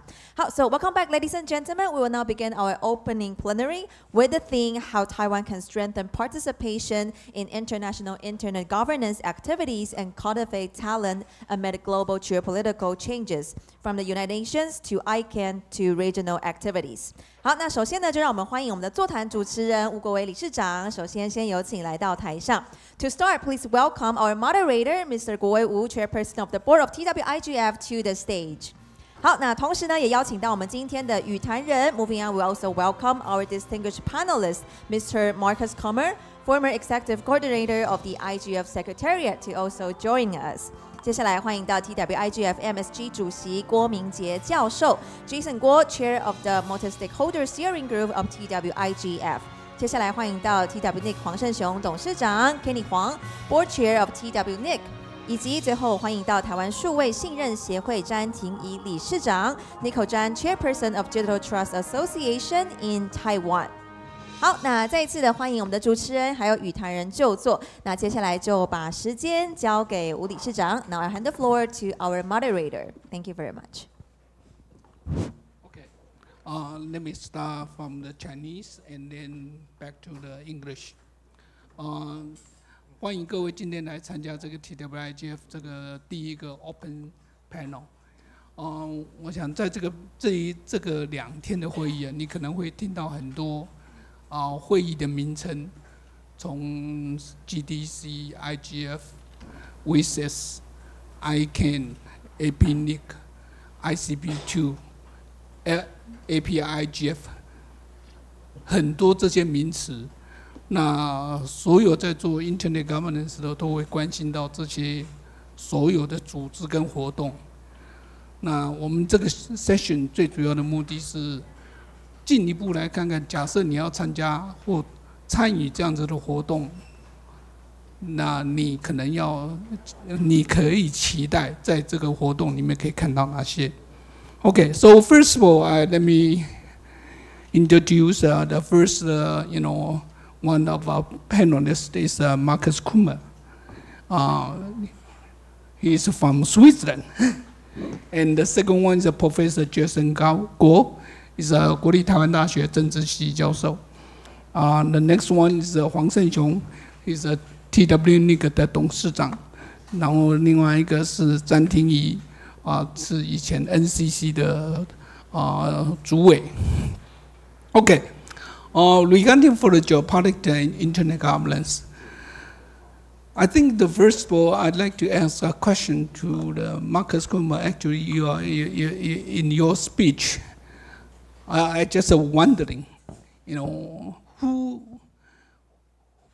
because that is IGFO is a start from the WSIS, the process, and that is a UN system, and UN have I think right now is more than 180 or 190, nation participate in there, and basically you have can say the Western Democrat and maybe some of the dictatorship or not Democrat countries. Who is the person which group suggests IGF is not to have a power of the decision policy? Because I remember there is an IGF meeting in Egypt once upon a time. The one Chinese ambassador complained, if IGF is not making any resolution or solution, why you come to this meeting? Remember that time? So I always have a question: who want the power of the decision policy, or who don't want it? If you can share. Well, I would say it's the wrong question. No, the IGF came out of the Working Group on Internet Governance process. The Working Group on Internet Governance had a clear mandate to make proposals for action and to propose a working definition on Internet governance. And one of the proposals for action was to create a forum for dialogue and not for decision making. And that was based on the WSIS experience between the various working meetings. We had open consultations where a broad community came, governments, but other stakeholders, and listened and made their comments to the ongoing work. And we actually realized there was an appetite for that kind of meeting where people come together, learn from each other. And we thought, we knew then that if you propose, we want a new organization, that would not be accepted. Whereas something light as a forum for dialogue, that might actually work. And I do remember ISOC, for instance, was very much against it because they said, we do that already, you know, why should we need something else? And yes, I think those who wanted something more top-down, some more UN-ish, they would have liked something more, but they would accept maybe something a little bit less. So that was, the proposal in itself was already a compromise, but then again, you refer to, I think that was the Undersecretary General of the UN at the time, Ambassador Shah, who he complained about it. Yes, and that's also a misunderstanding. I mean, when you say decision-making, you know, I worked as a delegate dealing also with UNCTAD, and in the cellars of the UN in Geneva, there are crates of paper. They are officially decisions, but nobody cares about it, you know. They're resolutions, and I spent hours negotiating these resolutions, and nobody gives, pardon my language, gives a damn about it, you know. And so, whereas the IGF did not have the need to produce an agreed outcome, that actually allowed for more dialogue. Because if you have to agree on something at the end, you may not be willing to engage in an open dialogue thinking aloud. And again, there are examples. The OECD does both. Sometimes they actually, they do a lot of sharing best practices, whatever, but sometimes they negotiate. And in the 90s, they started negotiations on a multilateral agreement on investment, and that collapsed. Why? Because they did not have enough dialogue beforehand to prepare the negotiations. And if you start negotiations and you don't even know what you're talking about, I mean, you don't have a shared understanding. That is what happened in the 2003, right? Yes, so we had actually, you know, and the IGF actually does not produce agreed outcomes, but it does actually prepare common ground. I remember at the early stages, there was a delegate who referred, she thought she referred to the DNS, but she called it the DNA, you know, there were, it's not quite the same thing, you know, it's just, there was a lot of lack of basic understanding. And I think the IGF did a tremendous work of preparing a common understanding of actually how the internet works. And that's worth much more than a negotiated, so-called negotiated outcome, which is a traditional UN way of proceeding. And that was, you know, the comment of the Undersecretary General, who said, what are you guys doing here? You don't negotiate an outcome. But that is much more what also, well, I think, you know, Ken referred in his presentation, the process of coming to agreement can be very, very slow. And that's the very essence. And you cannot rush an agreement if you don't have a common understanding of what it's all about. And that's why the decision shaping the IGF has, I don't think would be possible in a decision-making forum. So it's, you know, the apparent weakness of the IGF, it has no decision-making power, is actually its strength, because it allows for a free and open dialogue. Now, I could wax on for hours on that, but I hope I've answered your question. Good. And the next question are also interesting to, from your presentation.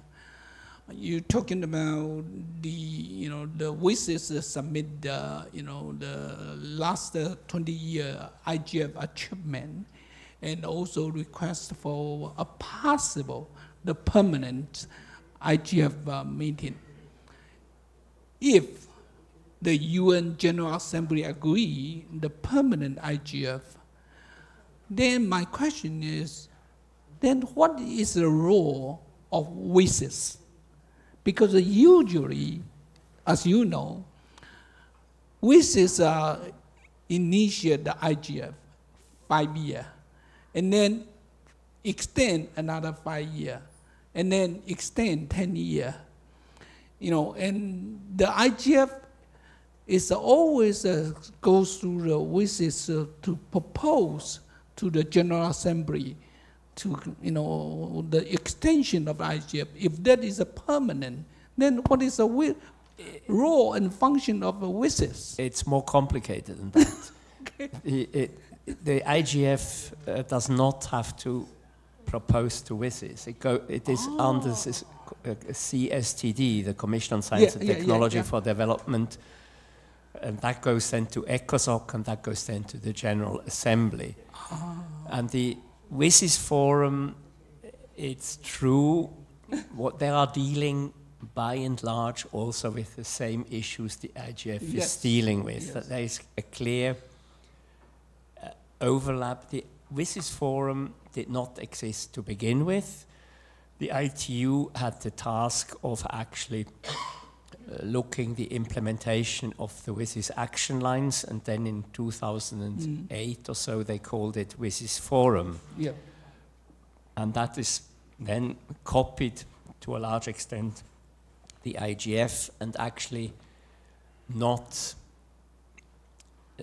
focusing too much on the WSIS action lines, but just had a large overlap. But now it has an existing structure, the WSIS Forum, and it deals with all the WSIS action lines. In theory, the architecture is there, and the proposal now is to streamline all the GDC into the WSIS action lines, so that will make sense in the implementation phase, and the IGF would still remain then as a standalone forum, but it is independent of the ITU. That was also very clear.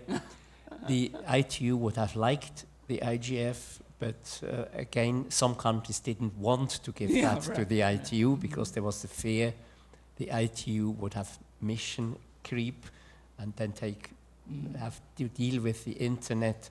But I mean, these lines have been blurred quite a bit, and there is, there is concerns about overlap, but it's, I would say the WSIS Forum is maybe more government-friendly. Governments feel more at home there in the ITU context than in the IGF context, but it's not the same thing. Okay. The next question I really like to continue and then go to Kenny Huang. The reason is Kenny actually go to the Athens, Greece for the first IGF of the 2006. I don't know you still remember or not. But anyway, after that, Kenny is in the ASO and then to be the APNIC, and now is the APNIC chair. As I know, APNIC is one of the financial support for IGF, right? Of course, it's a go through the NRO, and at the same time, actually, the APNIC usually in the early day of the IGF, all the IR president, chairman, IETF chair, they usually go to the IGF, but of course right now you have a dedicated person or group to participate in this event, including the IGF or WSIS. As a APNIC chair, as you, what do you see this changing in the recent 3 years? I'm not sure regarding to the IGF because I'm a Taiwanese passport holder. Suppose I was prohibited to participate in the IGF meeting in whatever. But anyway, as a chair of APNIC, we do have dedicated to participant, not only participant, we are a major contributor to the IGF, including the UN IGF and the API-IGF.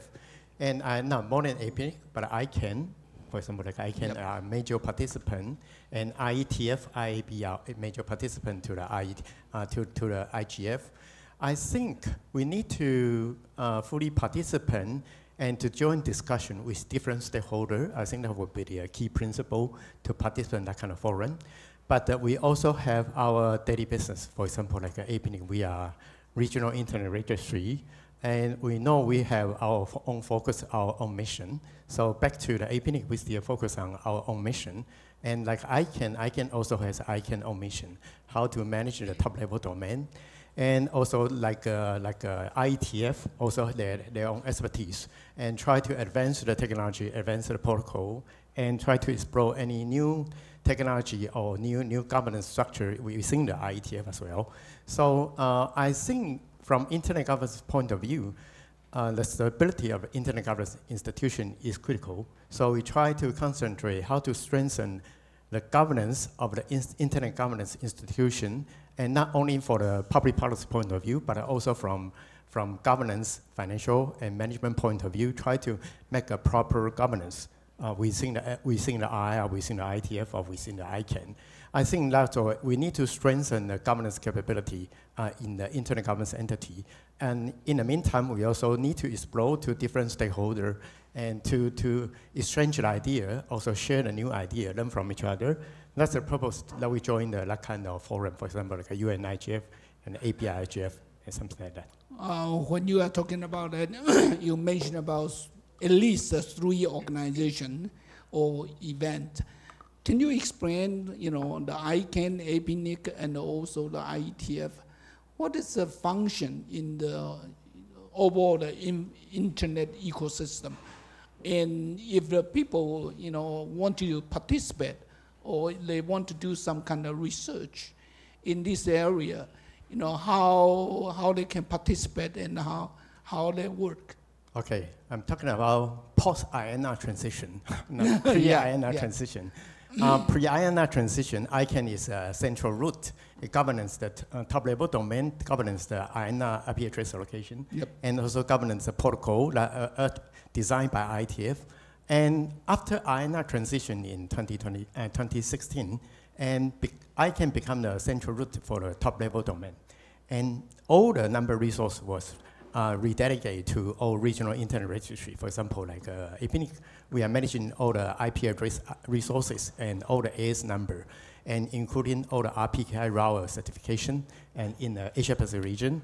And so, and like IETF just walk away, stand alone, become a protocol, independent protocol designer. So they design the global internet architecture as a whole, and even in the future of the internet architecture, as I just mentioned, the interplanetary internet architecture as well. Not talking about the communication in Earth, but also talking about communication in the space. So that's, I think the position and the mission are very clear among that kind of institution. It's very well defined. Okay, thank you. And the next question, I'd like to continue and go to the Nicole. Because you are the ASO vice chair, and you was a former chairwoman for the NCC. The question is, can you explain first of all what is the ASO doing, for the audience, and second of all is the most important. The last 2 years, you are working heavily in the ICP2. And can you explain to the audience why the ICP2 is important? And if the people interested to keep going in the ICP2, is how they can do the research or study. Thanks. Okay, thank you. Today I use as a title as the ASOAC. So Yeah, as Kuo-Wei mentioned that I was vice chair of ASOAC 2023 and 2024, but currently I still ASOAC. So as Markus has mentioned in his presentation, 1998 is a very important year. At that year, the ICANN was established, and also the UNITU has started to host the IGF from that year. So yeah, because it is, according to the question, it is a little bit complicated to explain what is ASOAC and ICP2, even in Mandarin. So I think, yeah, because I want to encourage our local participants to participate, so I think I would like to change to Mandarin, yeah. OK， 谢谢。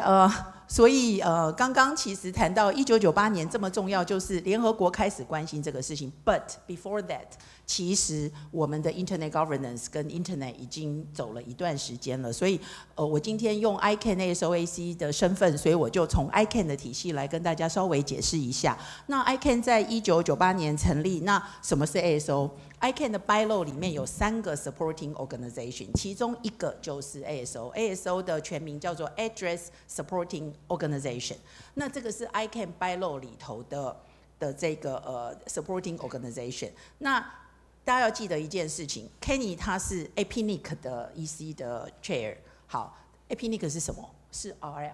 那 before ICANN 成立之前，已经存在了3个 RIR。好，这个世界上已经存在3个 RIR。那这3个 RIR 在 ICANN 成立之后，如何去界定 ICANN 跟 RIR 之间的关系？还有那其他有些区域，他可能也想要继续成立或怎么样这样。所以在成立的这个成立的时候 bylaw 里面就写得很清楚 ，ASO 的角色。ASOAC 的角色就是要去给 ICANN 建议，然后要去观察这个 global policy 有些什么样的进展，然后可以提出建议。另外 ，ASOAC 有很重要的任务，就是 ICANN 有很多 board member， 其中有2席是由 ASOAC 选出来的，所以包括我们国维之前也是循这个体系进到我们台湾，应该算第一个担任 ICANN board member 的人。那另外还有 ICANN NOMCOM。ASOAC 也可以负责选出来1席这样。那在这个过程当中，在1998年 ICANN 成立了之后，那中间必须要去处理一个跟 RIR 之间的关系。于是经过了一段时间的讨论，就有了这样的一份文件。那这一份文件其实它的全名呢叫做这个什么叫 ICP？ICP 就是 International Coordination， Coordination 是一个国际合作的一个这个 policy。Internet Coordination Policy ICP2， 那它的真正的意义是在处理 Criteria for Established Regional Internet Registry， 就是 RIR。那在当时 RIP NCC 已经在1992年的时候成立了 ，APNIC 在1993年的时候成立了。IRIN 北美在1997年的时候成立了，然后1998年 ICANN 成立，然后在2001年 ICANN Adapt 承认同意了这份 ICP2 之后，又成立了2个 RIR， 其中一个就是 LANIC 在2002年，2005年 AFRINIC。好，那为什么在这个时候要回过头来检视这份文件？而这份文件因为当时是由 ASOAC 来草拟的，所以在2020年大家开始思考说，我们 Internet Governance 的这个机制是不是有必要 enhance， 或者是这个更加强化？因为最早当时成立的时候是根据已经既有的3个 RIR established 的条件，可是万一 RIR 产生了什么问题，或者说它的 governance 的这各方面的 criteria、maintenance， 还有它的 recognition，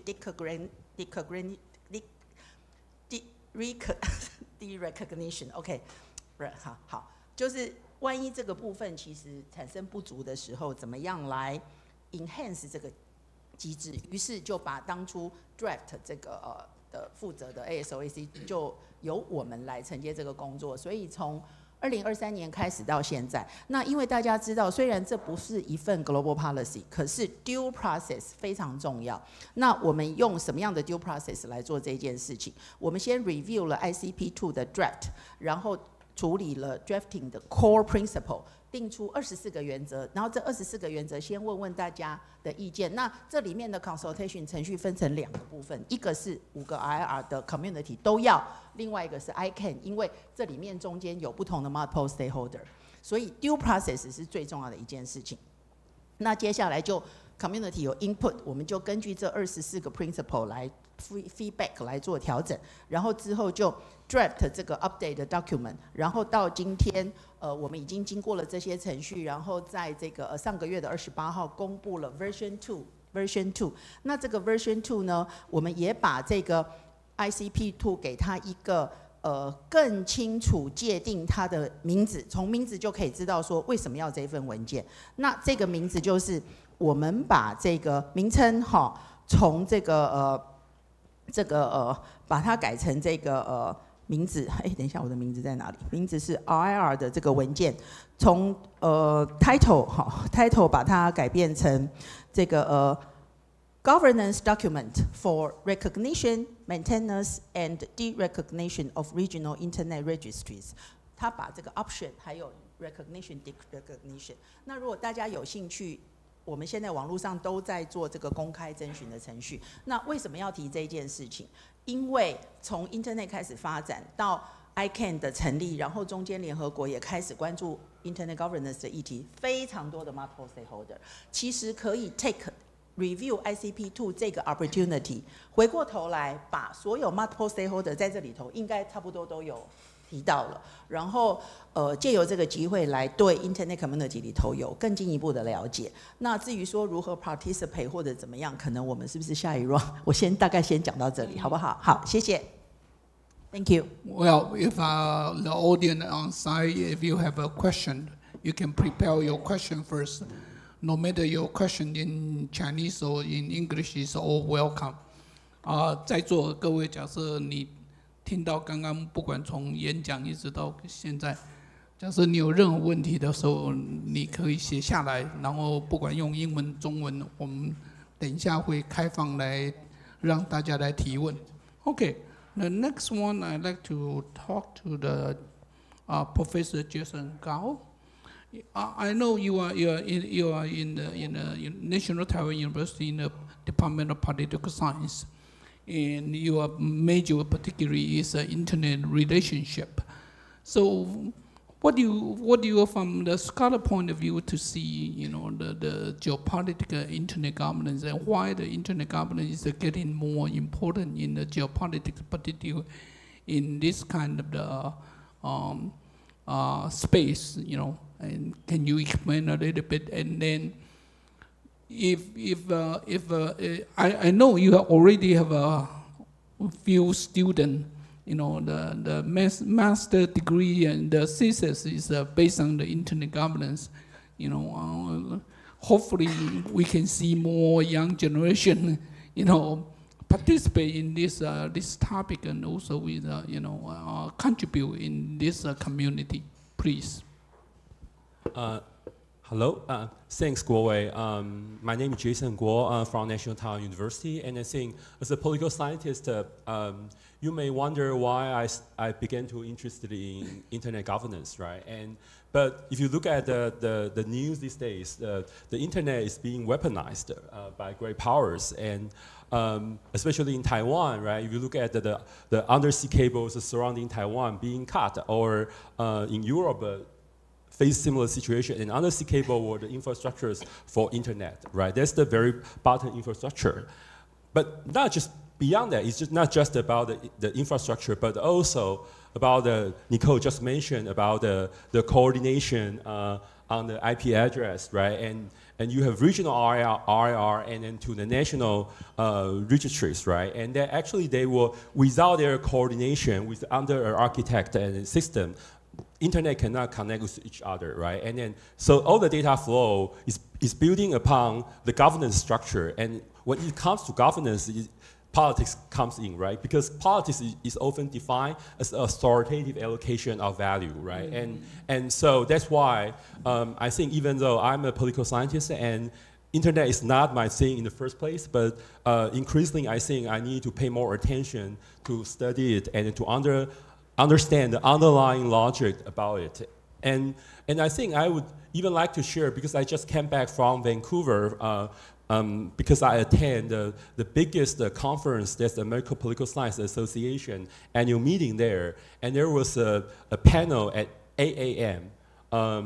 And I was so moved because there is a political scientist actually talk about IETF, which is something that I totally unexpected, and I bet I probably was the only one who really know what he's talking about. And the reason is that he's talking about these days the United States and China is entering into a strategic competition, and they want to decouple with each other to win over the other side, to have the technological dominance, especially like Kenny's talk about the AI technology, right? But he tried to present the evidence from he looked at all the scientific papers that are published jointly by Chinese authors and the United States authors work under the IETF, and they found it's highly integrated. And then so he used as evidence to see that in the technical community, there is still a deeply integrated between China and the US communities. It's not just the current political confrontation we observe on the news, and there's some shared language and common language in the technical community across the Pacific Ocean. And so like, most of my colleagues in the room couldn't really understand what IETF is, but I think that's the first that I got to know. The internet is really playing a very important role in the study of politics, and not mention any other kind of like more advanced use. So that's the thing that I would like to share. And finally, I think Kuo-Wei also asked me a question about my recent experience of advising a student complete a master's thesis on internet governance. And in the first place, the student come to me and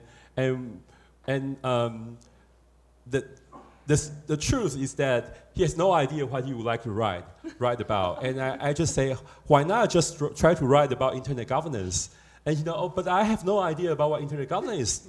And then I say, then you can learn it by doing, right? And then so he started the journey, and then in his first year, and then he attended sort of like the TWNIC has the fellow program, and then he joined the selection, and fortunately he passed the selection and had a chance to go to the ICANN meeting, and then he actually had a chance to interact with the stakeholders there, and then conduct his interviews, and that became the central pieces of his master thesis, and use those interviews to construct narratives about what he understands about the internet governance, and so that's great. And my role as a political scientist is try to bring in theories and how to connect those insights from policy practitioners and the theories we developed in political science, and then we merge them together and turn it into his thesis. I think that is an excellent sort of like bridge the gap between the policy front and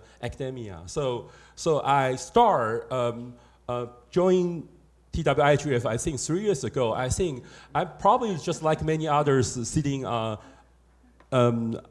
over there, but and I never imagined that I would be one of the person who sit on the front and to share my experience with you. So today I think is a kind of not really an achievement, but also it's a milestone. So we move a small step forward.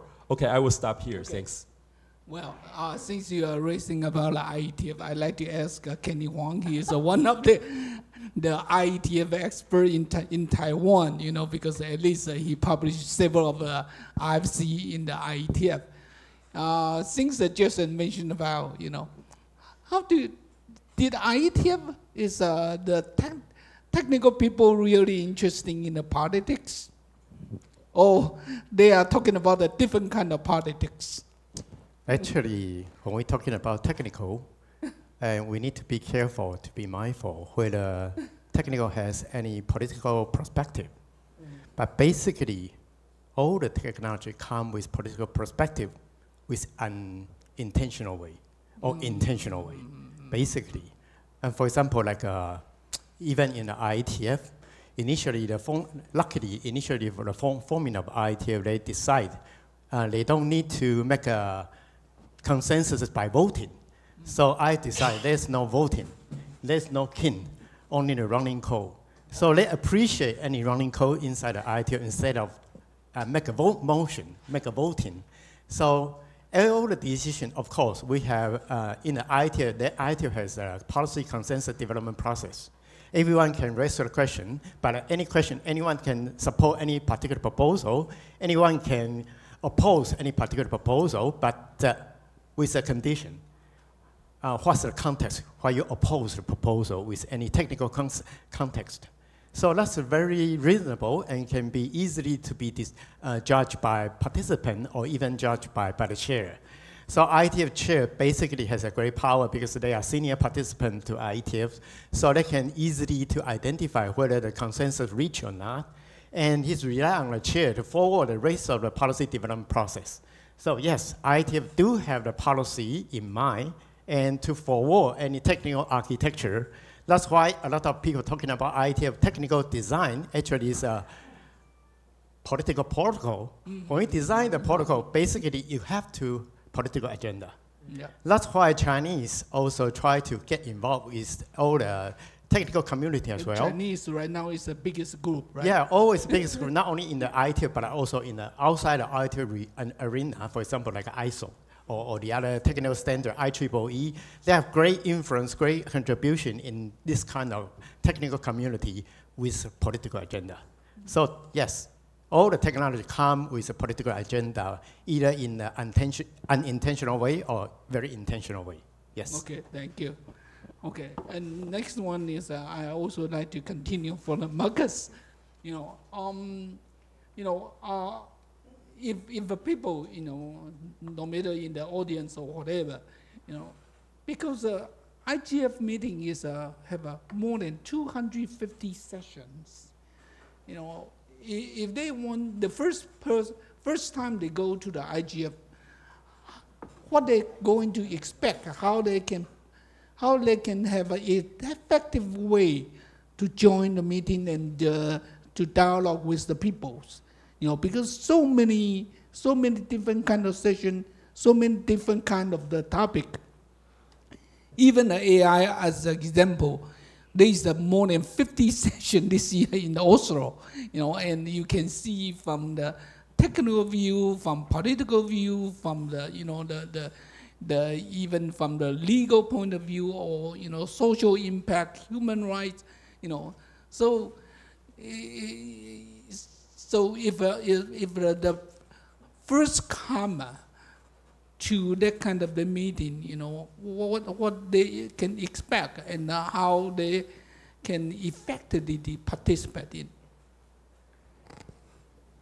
That is indeed a very relevant question, and it is for the newcomer, it's overwhelming to see all the many sessions, and that's also a frequent criticism, that there are too many parallel sessions or similar sessions dealing with the same subject. And I think the Oslo meeting, a conscious effort was actually made to reduce the number of sessions. But there are, as often, there are two sides to the same coin.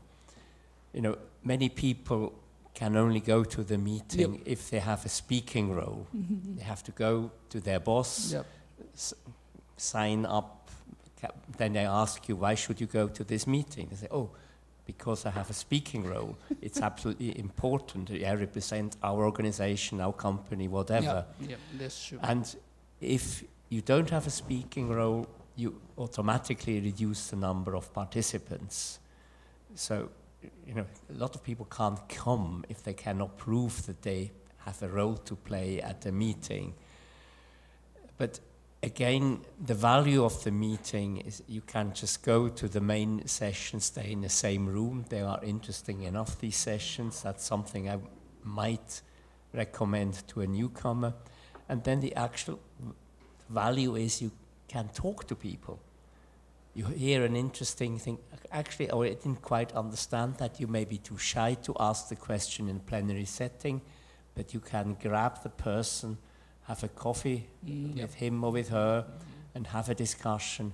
And the corridor discussions, I think, are in many ways as important as the discussions in the meeting hall. And we saw that during the pandemic. Yes, the internet community especially made great efforts to improve online participation, but an online participation never replaces the physical meeting. I think we see that in all the organizations, the RIRs, ICANN, the IETF, and the minute travel restrictions were lifted, people flocked back to the physical meetings where they can actually meet colleagues, have a discussion over a coffee or over a beer, and that's where usually the solutions are found, agreements are found in informal discussions, not in the official meeting. So yes, go to the meeting, but take advantage of actually talking to people,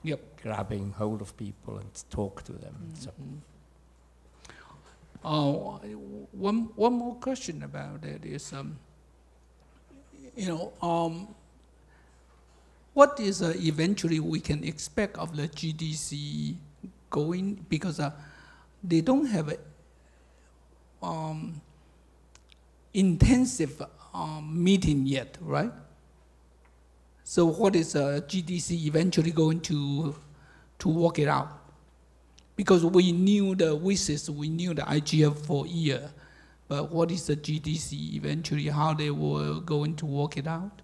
Well, that's an open question. Okay. How the implementation of the GDC, if that can be folded up into the WSIS architecture, then we have something in place. And the WSIS action lines can also be updated, could be integrated in the WSIS architecture with this something in place managed by the ITU. But there's also, obviously, in the UN there's quite often turf battles, as you can imagine. So obviously the ITU would like to get given that role, but you also have a new office, the Tech Envoy in the Secretary General's office, who would also have a role to play in the GDC implementation. There's already was being given a role on AI.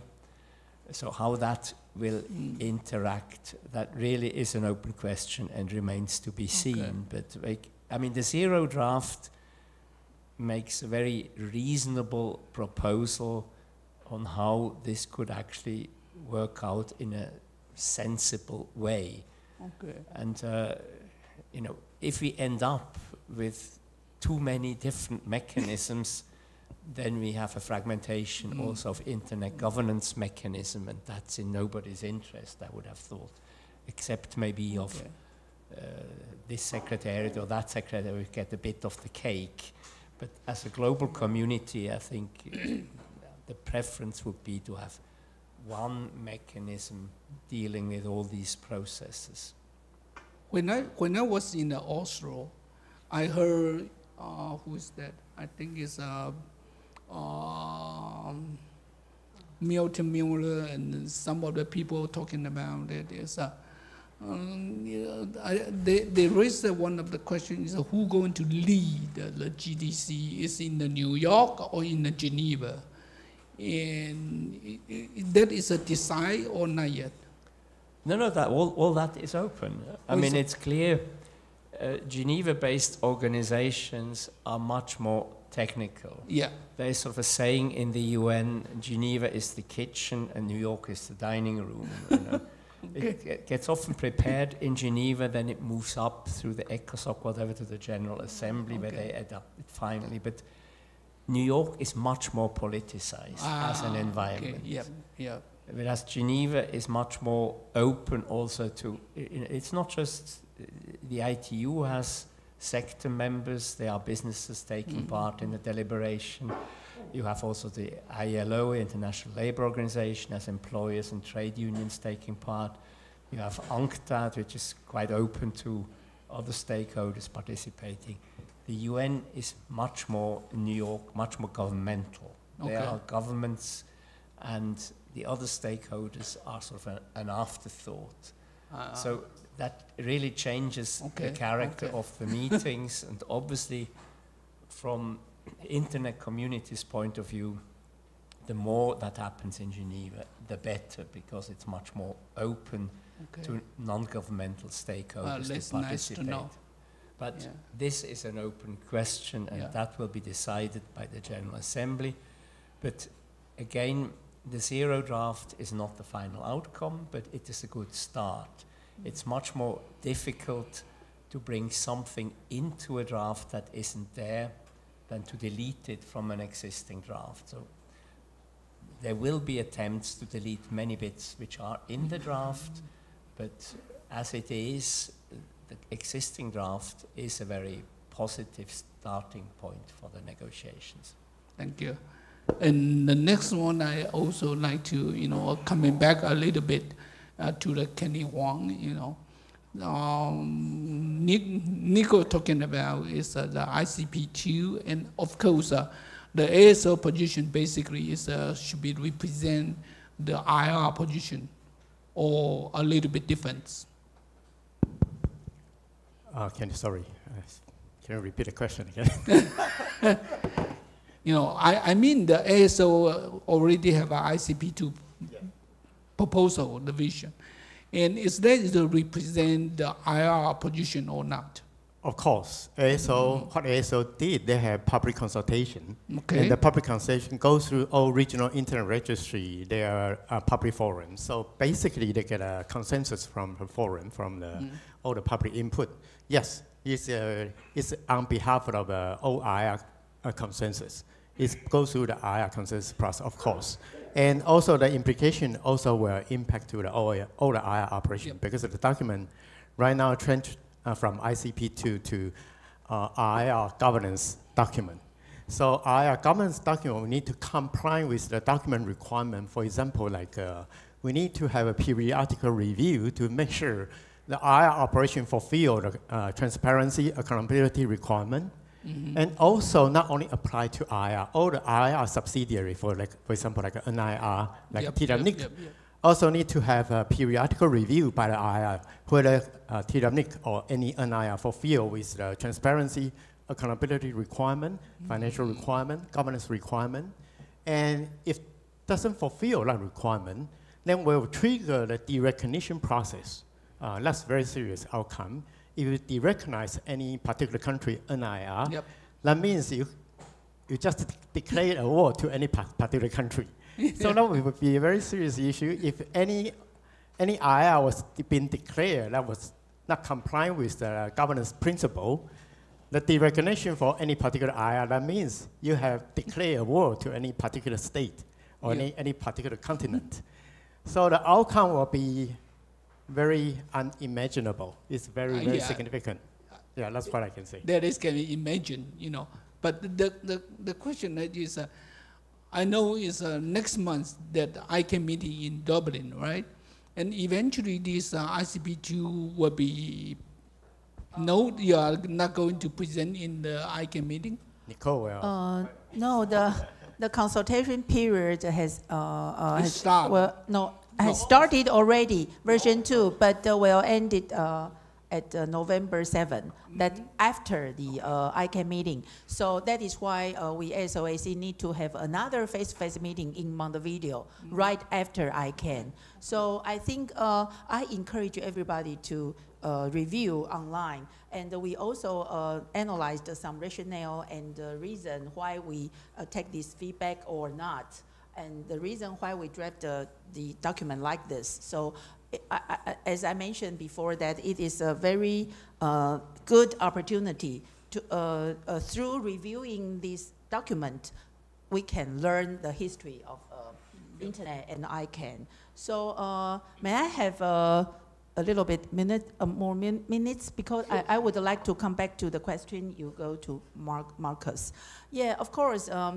My situation is like Kenny. I only have Taiwanese passport. Officially, I cannot participate the UN IGF.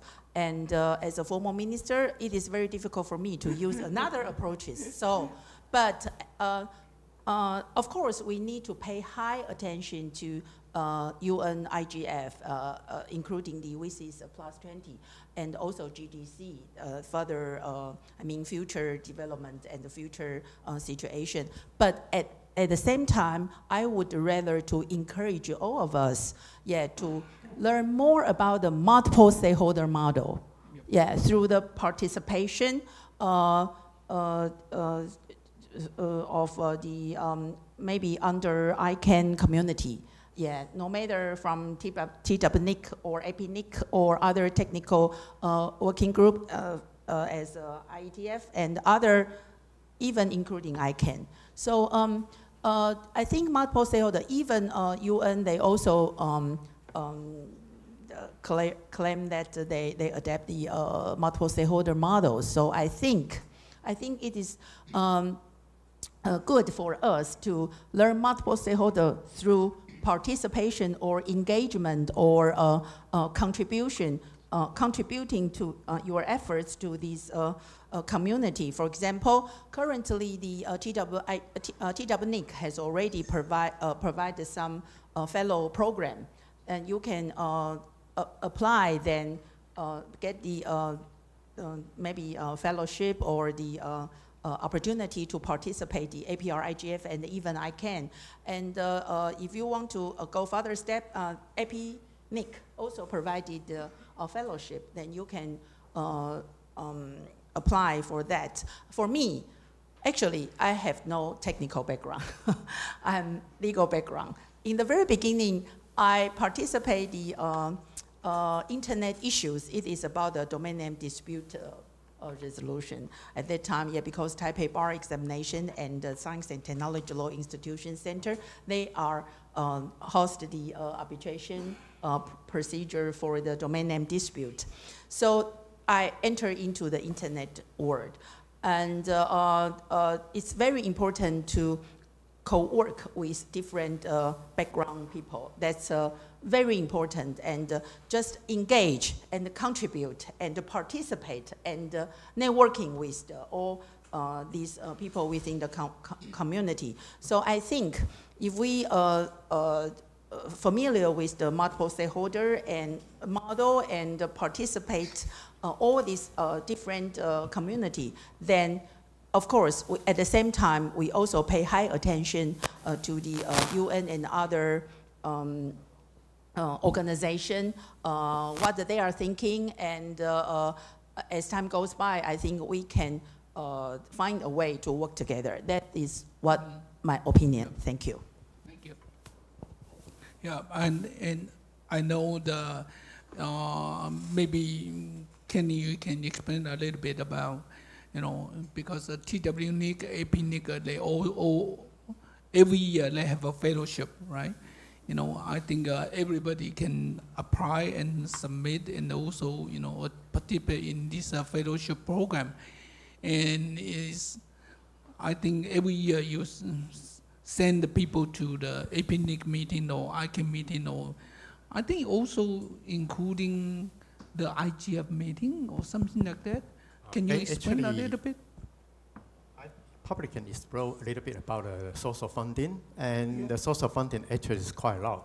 And not only TWNIC and APNIC. APNIC also has APNIC Foundation, also provide a whole range of source of funding. And not only for encourage the newcomer or any fellowship to participate in all the internet governance meeting, but also have some funding for grant. You can do your private research based on the ground, how to improve the internet governance. So, and also ICANN also has a funding to provide, to subsidize your participation to ICANN. And IETF, I'm not sure whether IETF, Public Internet Society also has a funding to participate in IETF. In addition to that, actually IETF has all the internet governance meeting, including all the IR, all the ICANN, all the IETF. Basically, they have online meeting. All the online meetings are free. Yep. So you don't need to have a great effort. You can easily to participate in all kind of internet governance forum and choose whatever topic you prefer, either technical, either policy, either legal, or either civil society. And they are all full range of the topic of human rights and full range of topic you can participate. And if you join to online participation, the cost is almost nothing for you. So I would do encourage everyone, you can try your best to participate in that kind of discussion. And you can discuss, participate on site if you luckily get a support from funding. But the worst case, you can discuss and join remote online. So I think even for the policy development process, either APNIC or the ITF or ICANN, all the policy development, they are very inclusive. They treat all participants online or on-site equal same right. So even you are participant online, you have same right to join the policy discussion, to participate in the policy decision process. That's my recommendation. You can join online. Yeah, thank you for the introduction for that. You know, for the audience, I think remember there is many of that kind of fellowship and supporting program. You know, Kenny just mentioned about for local TWNIC from regional APNIC, you know, and APIGF and ISOC. You know, many of the organizations they do. Also, ICANN also. I remember that too, and they offer you know. If you are be submitted and then you are be selected, and they will support your LFL accommodation, you know, to the meeting, you know. And I remember Jason, one of your students is a fellow, right? Is a support by TWNIC or APNIC? TWNIC, okay. Okay, and so is there anything, Jason, you like to talk to the people who is very beginning in the internet governance, you know, how they can approach in this study? Okay, thanks, Kuo-Wei.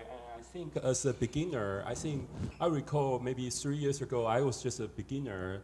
The moment I think the best way is just to attend the TWIGF annual meeting there, and then, you know, sit and listen. And maybe in the first place, there will be a lot of acronyms, right? Very difficult to understand. But, you know, if you listen to IETF first time, I have no idea what it is, and if you listen to the second time, then you go, maybe I have a sense of what it is, right? And then the third time, then you will try to do more work to figure out, because there's important words, and then you will know that what it is, right? And then so I think for local participants, I think regularly attend a TWIGF meeting, I think that is the way to expose to the more cutting edge and frontier policy issues that communities really cares about. So that's the first. Usually, I think we will have distinguished the keynote speakers, like the two gentlemen sitting next to me, right? And they actually deliver excellent research, like Markus provide a very comprehensive history about the internet governance, and because he is the person who actually participates in the whole process. And Kenny bring us to the more cutting edge, the AI discussions, and that is the issue also today we cares a lot. So like I think the TWIGF is a good forum, actually allow us to learn, even if we are just beginners, right? And my experience told me that's the way to do it. And additionally, I think I want to sort of like add on, Kenny just mentioned about the local fellows. It's not just the TWNIC, I think the NI also have the local APIGA, and it's in South Korea, Busan, I think, Fushan. And I also have another student actually went there and then attend the local, first the local APIGA. There will be a training session hosted by NII, and then they will try to recruit through a competitive process to recruit two fellow, and then to the South Korea, to Busan, and then to have the regional APIGA. And there will be a way to mingle with other young fellows from other countries within the region, and then they will have the kind of model ICANN. That is something probably most of us, we know a lot about the model United Nations, but not much about model ICANN. And that is the forum there. They will have a practice and then talk to represent different stakeholders, right? Just Nicole mentioned, internet governments need multi-stakeholders, and then so through my students' experience told me that they will try to represent different stakeholders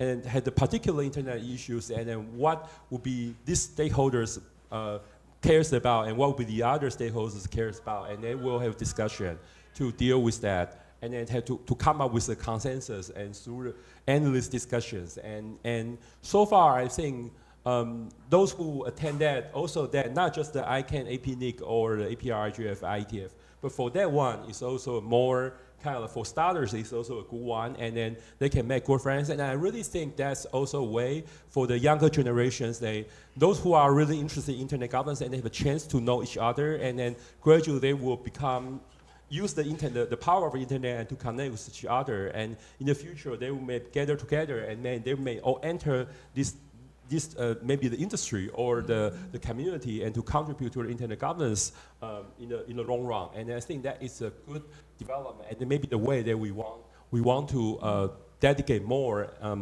efforts into that. Okay, I think we are going to almost the last 5 or 10 minutes. Is there anybody want to raise the question to the panelists? Please raise your hand. Over there, please. Thank you. Please name and then ask your question.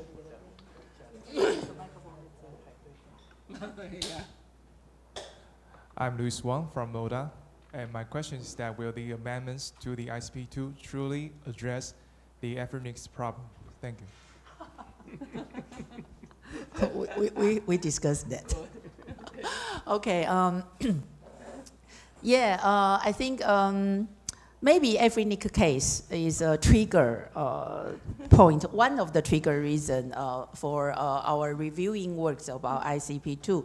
But as you know, it is already a court case, a legal case currently. So I think it is very difficult to say that we can solve the problem of ethnic issue. But, you know, as I mentioned that internet governance, we need to, I think within internet community, we need to do something.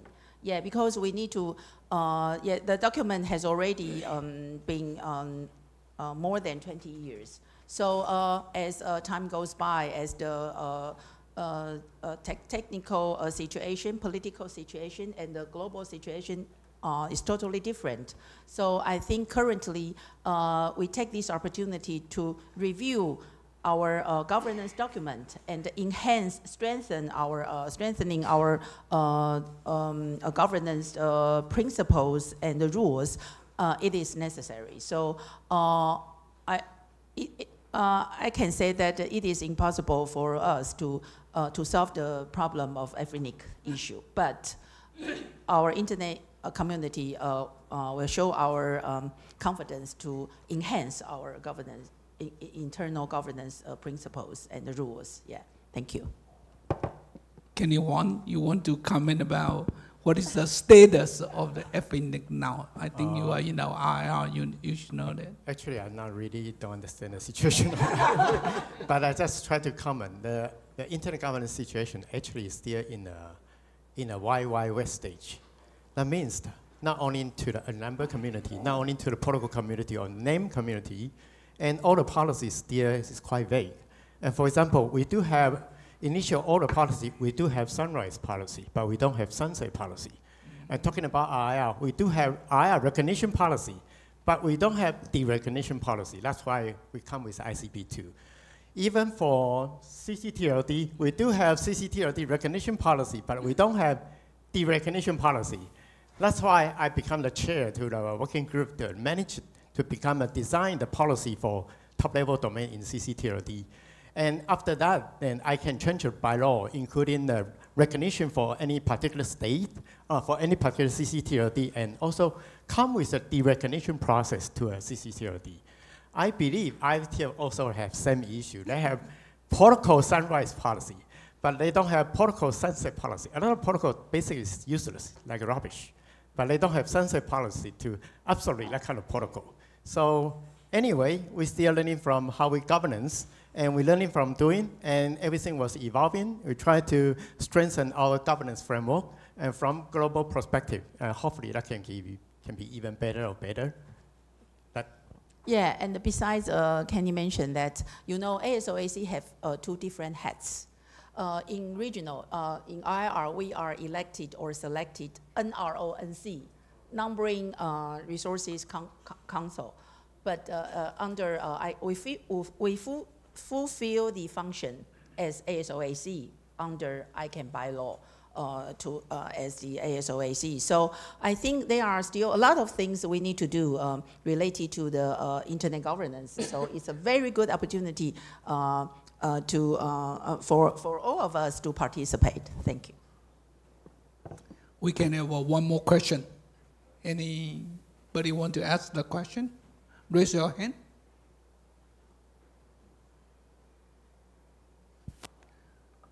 If not, for the panelists, can you say a few words to end this session? Let's go from Nicole and come this way. Nicole, please. Just take action. Join us. Thank you. And also, encourage the same as all the panelists, encourage all participation to, especially to IGF, TWIGF. I think that's very important. And all the voice will be considered, and all the input will be very important. Don't consider you are a newcomer or new to the topic. Basically, even internet itself is evolving, as I mentioned. It's past issue already passed. New issue keep coming, and probably we don't have capability, we don't have capacity to dealing with the new issue as you do have. So you probably have more talent than we have. So for example, like artificial intelligence, and you can join the discussion.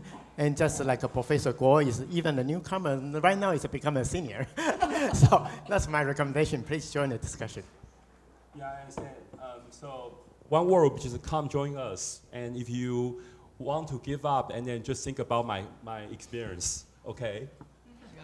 I would say a strong +1 to all my fellow panelists, what they said, stay engaged. And I would also recommend follow the debate in the UN. They have open consultations.